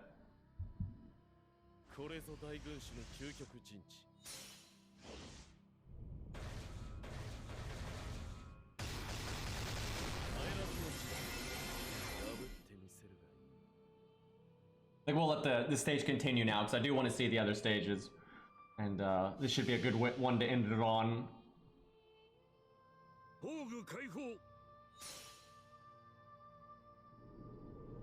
I love this MP. It's so good. Oh fuck, this is gonna get DMCA'd because there's that troll. Oh my god, I'm gonna have to cut this part out of the VOD. I can counterclaim it and you win every time, but yeah, there's still that troll on YouTube. If it's in slow-mo. That damage though.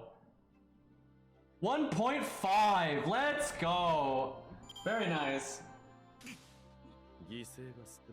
Yeah, there's some troll that has a visual copyright claim on Moriarty's only his slow-mo NP, and he claims to be Namco Bandai, because, you know, Namco Bandai has anything to do with FGO.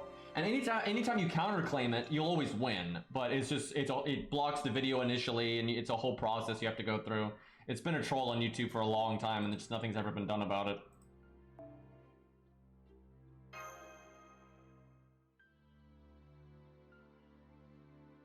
Don't underestimate the level 100 Black Grail, indeed.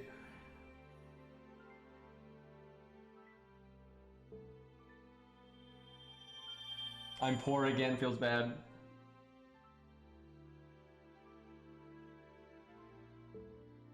Okay, does that let you, like, buy another thing?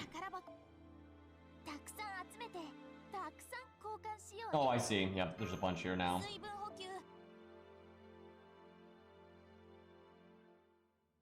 I might save these though for tomorrow, we'll see, because I do want to play some Tales of Arise. And I have to be really careful with my health right now. I've been having a lot of issues in my doctor's appointments tomorrow, so I gotta make sure I don't do anything stupid.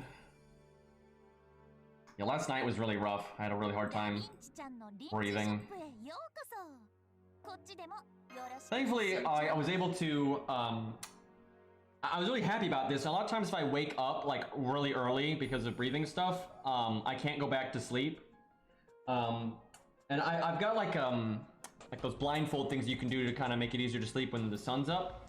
But I find it just doesn't work very well, and it always aggravates me. So I literally just put on sunglasses. I just cool kidded it, and that I actually was able to go back to sleep pretty smoothly, right? Still don't feel, you know, waking up like disturbed like that's not the best, but it let me get another hour or two of sleep, and that really helped. So that was kind of funny.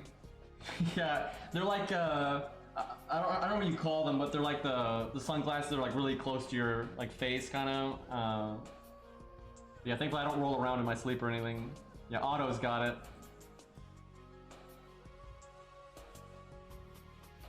Yeah, sadly where I sleep, so I used to sleep somewhere where there was like no windows around and it was fine.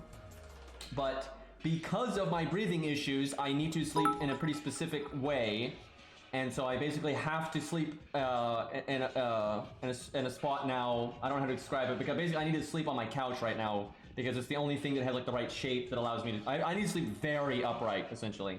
And so I have to use the couch, and where the couch is, there's a window in like the worst spot ever, so it's kind of bad. I could always move the couch, but that'd be a lot of effort, and then that would be very inconvenient for when we need the couch for regular things, so. Normally it's not a problem though. So we have a Berserker one. We have a Lancer one. We have a Caster one. Is there any other ones? Looks like that's it. All right, let's do one. Let's do one more. I'll do this one. All right, these look like you're supposed to counterclass, so we will.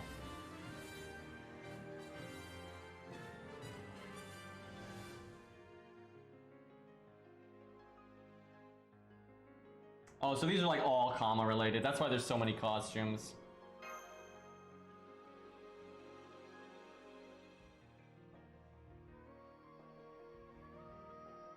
Spartacus. Why do we get the...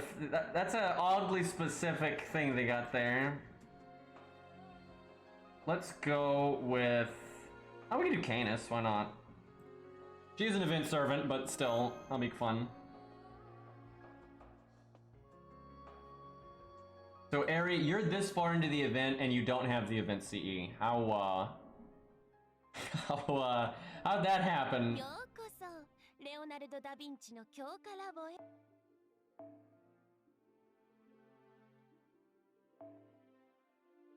Just never got a drop. Oof. So what I did was, like the day when the challenge quest was coming up, I looked up a stage that I knew dropped it and not the other CE, and I just spammed it. I was able to get a drop, thankfully. My Thinno account has gotten 2. I barely played it, and it's gotten fucking 2. So I think it gets the MLB at like 30k or something.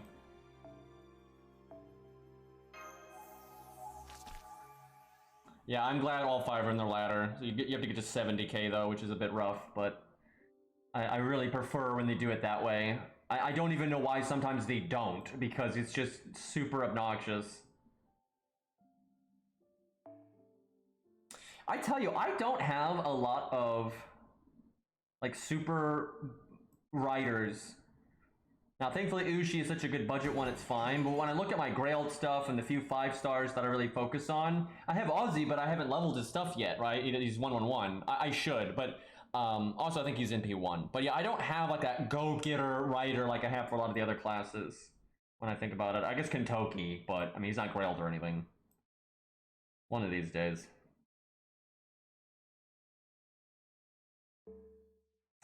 Okay, well, I have no idea what this stage is, so I'm gonna go with like a pretty typical safe setup.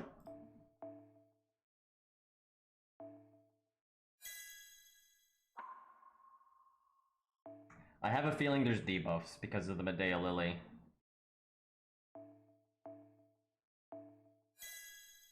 I'm gonna be super safe and put the debuff clear on Buster. Now, might not be a debuff, but I think it's... setups like this is pretty common what I do when I don't know what I'm going into. Unless it's Ku. If it's Ku, I don't do the debuff clear command code because he's 3rd skill. But I pretty much will always give Ku the armor removal on Buster.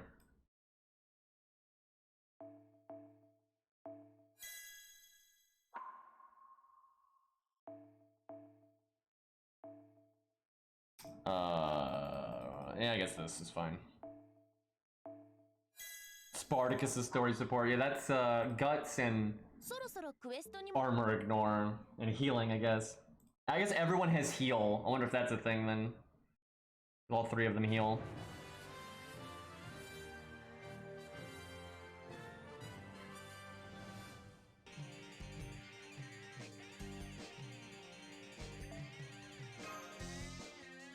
These will be fun on this Thinno account.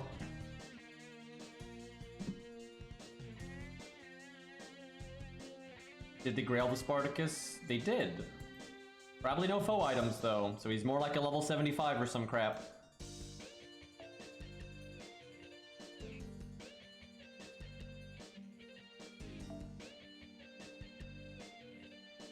I want to use Mordred for something, but there hasn't been a lot of content for that. Man, Max's Mordred is going to be so disgusting. 120 with that new 2nd skill. Like that's just that's boss killing stuff right there.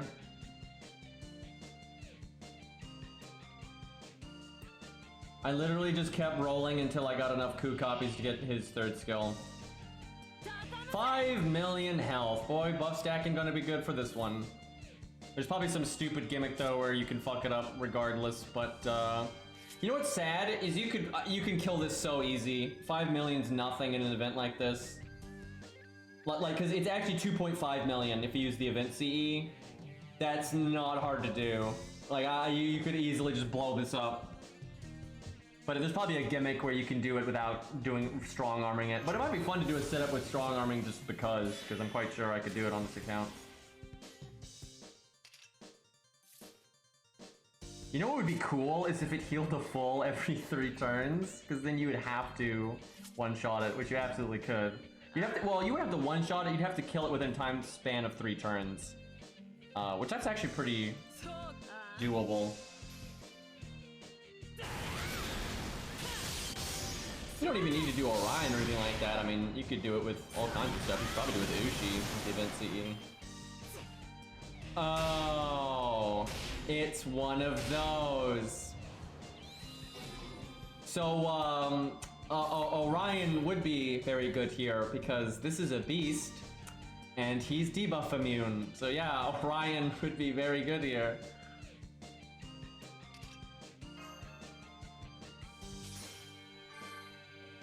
Honestly though, if you're trying to beat this for real, that really won't make this that hard. And actually, in a lot of ways, that will help you because it'll make it easier to buff stack.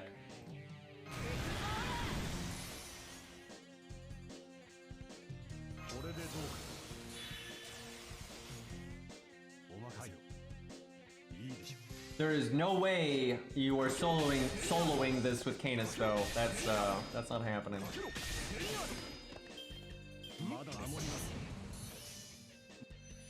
Oh, I should have attacked the other George. Wasn't really paying attention there. That might actually cancel his turn anyway. AI gets really weird with taunts. Nope.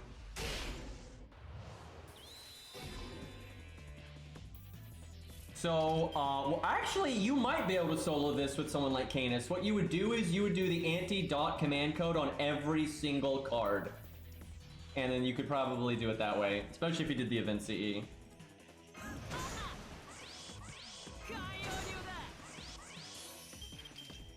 This will be hard for the Steno account. Well, actually, you can just get carried, but if I wanted to do it legit, it would be hard on the Steno account.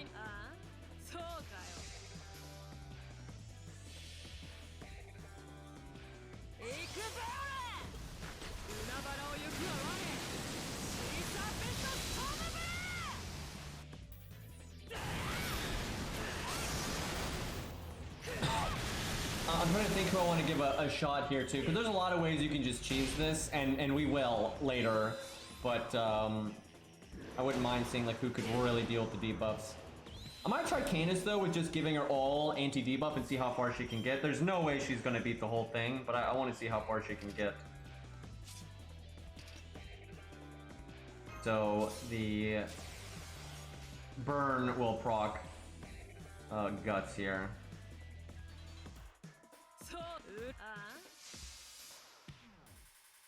I see Aerie just deleted somebody, so I'm guessing somebody was either backseating or spoiling, because people are always like that.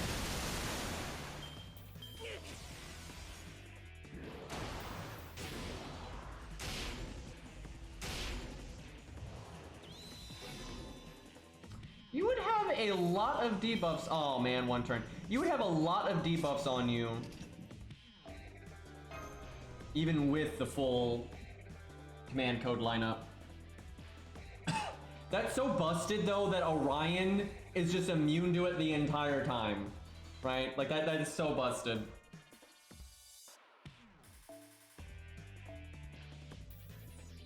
So I want to do this in a few ways. I want to see, like, you know, what happens when the turns are up there. Didn't see. Oh, I think we went 3 turns. I didn't see anything. Well, we'll see. Anyway, I want to see like how the fight works, and then I definitely want to just do the 5 million because you can absolutely do that. That's not even that big of a deal. And then I definitely want to try some units that, you know, have debuff immunity and stuff like that. Lost, are you here? Because I wouldn't mind, because I'm kind of lazy and I don't want to switch the command codes right now, but I wouldn't mind throwing Orion at it and seeing what happens. Could you give us the big boy?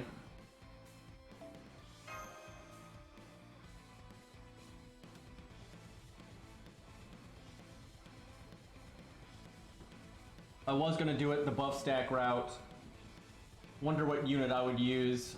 I might use a Berserker actually, or Rider Kentoki. You could do pretty ridiculous damage with Rider Kentoki here.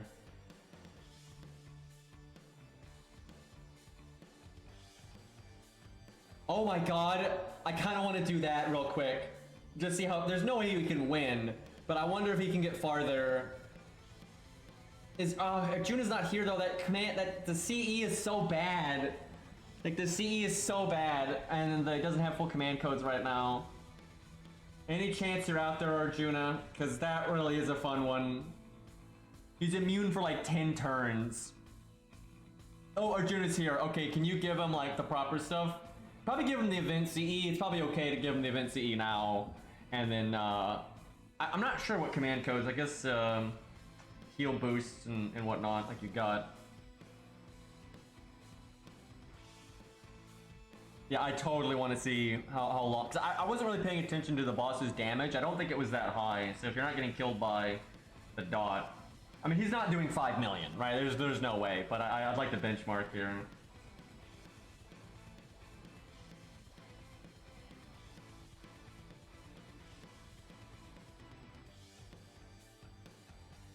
I'd log in. Okay. Let's use something while we wait then. We could do. We could do a buff stack setup real quick. Those aren't quick though. Let's see, maybe Lost is up.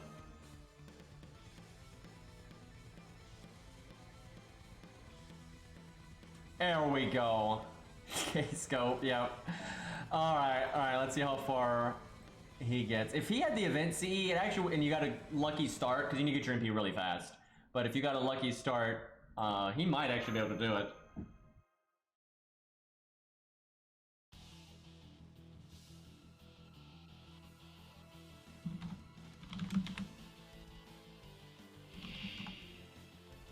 Kind of crazy how good debuff immunity is here.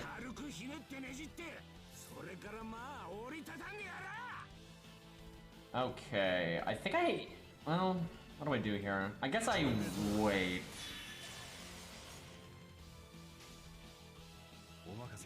Like that. Unfortunately, it does the debuff clear before damage, so we'll still get a dot, but one dot shouldn't be too bad.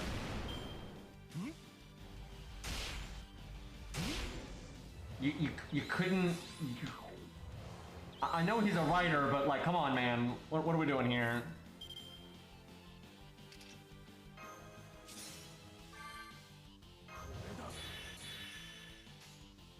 Okay, I think we do this.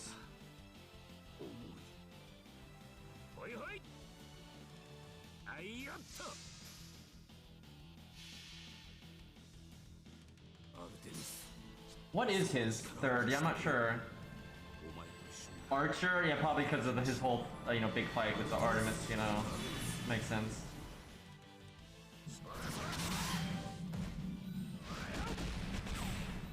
I feel like he's one of the few units, so when he gets a class like that, it's not bad, because he's just so strong in any circumstance. Like, it's fine if he's fighting an Archer, and getting that bonus damage could be good. Come on, come on, come on, come on, come on, come on! Yes! Nice debuffs, nerd. Okay. Let's see. I think this thing is demonic. So our first skill will work.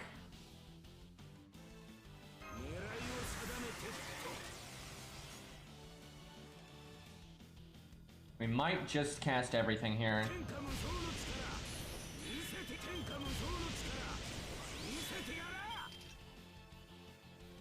Not sure Atlas was actually necessary here. Also, we could probably have done more crit damage stuff here. Alright, let's see what we get though.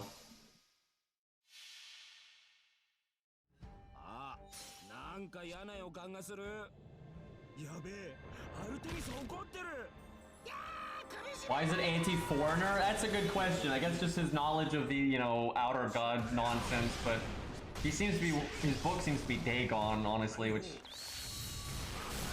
isn't actually foreigner. God, dude. Orion, man. Alright, let's see.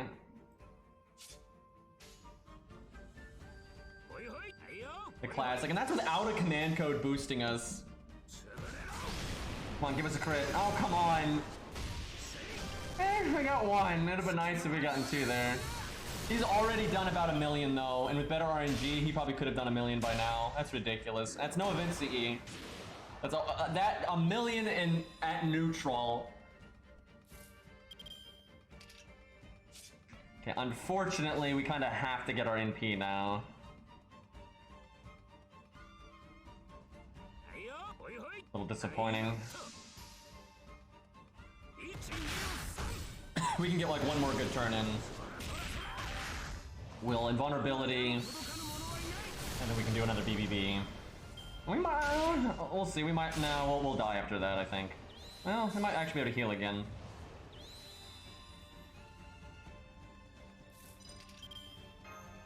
Oh, our guts comes back. How about that? Okay, what do we do this turn then? I think we go ahead and do this.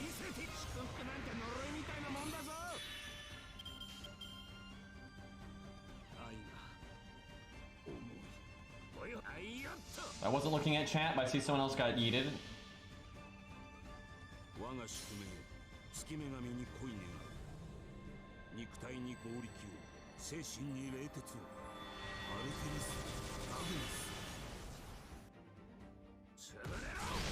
Come on, come on, come on, come on. There you go. I wonder if we can min-max this and get like 2 million out of him. Oh, fuck. God. Oh my god, what the fuck? Well, that makes that stage a lot lamer, by the way. Dude, fucking speed mode. Look how little time they give you in speed mode. It's like, oh, I'm dead, and it's, Jesus Christ, dude. Yeah, no fun allowed. That's kind of lame.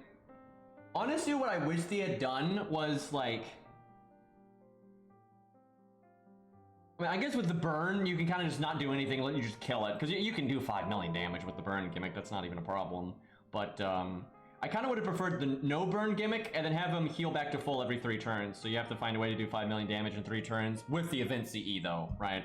And maybe make it 4 million or something for the weaker accounts out there. But between command spells and the supports you get, that wouldn't be that hard. That would be really tough though for new accounts. And I guess you do need to do this for a Da Vinci thing, so that would be maybe too much. You can make it weak to insta-death though, so if people wanted to just insta-death it, they could do that. And even if they have to reset and get lucky eventually, that'd be fine. Yeah, I think we saved it. Jesus.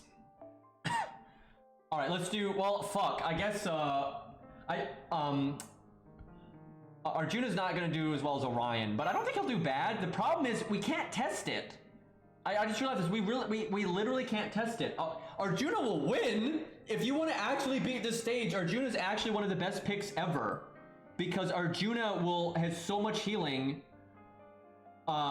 This isn't fair though. Yeah, we can't, the stage will end. And Arjuna won't be able to, you know, keep doing damage. Because he can live longer than Orion can. This isn't, that sucks. That sucks. I will say, if you want to just get carried here, Arjuna's like the best thing ever. Because Arjuna is immune to debuffs and you don't need to do an NP. Right, Orion needs to NP, right, so it can be awkward. Where Arjuna just clicks a skill, and now use Atlas, and you're immune to debuffs for 10 turns. And the fight doesn't even go that long, and then he heals for a crap load every single turn. Arjuna is the best carry here ever. Okay, well, this stage actually sucks for testing. Because it just ends when the guy NPs. So, you can't really go the long distance. We can still buff stack, but I think I'll save that for tomorrow, just because I want to play some Tales of Arise and it's getting late. So we'll just do that tomorrow. But yeah, we'll try to do the 5 million before he kills himself. I guess what you want to do is use the burn to cycle units, but that's gonna be a little tricky. Okay, for those that are just here for FGO, I think that's it for today. The event's a lot more fun now, though. We have more things to mess around with, so I wish they'd given us stages like this sooner. But let's see, we have 12 days of this, and it's actually probably like 12 and a half days, so almost 13. So we're gonna be here for a while. But that'll give us time. Once we run out of things to do here, that'll just give us time to play some other games, maybe some Arc Knights and all that. How many bones am I up to? 122. Something. Alright, boys. I'm gonna switch over to Tales of now, so for all the FGO people, I will see y'all tomorrow. Alright, let me change the stream name and all that stuff.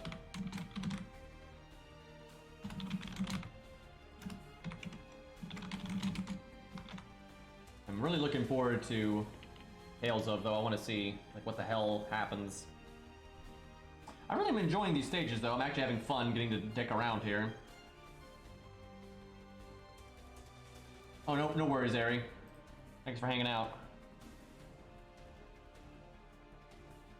I did not play the Spino account today. We need to do that. I need to make sure this Spino account clears the event. Gotta stop procrastinating on that. I'll probably do that as soon as we use up all the content here.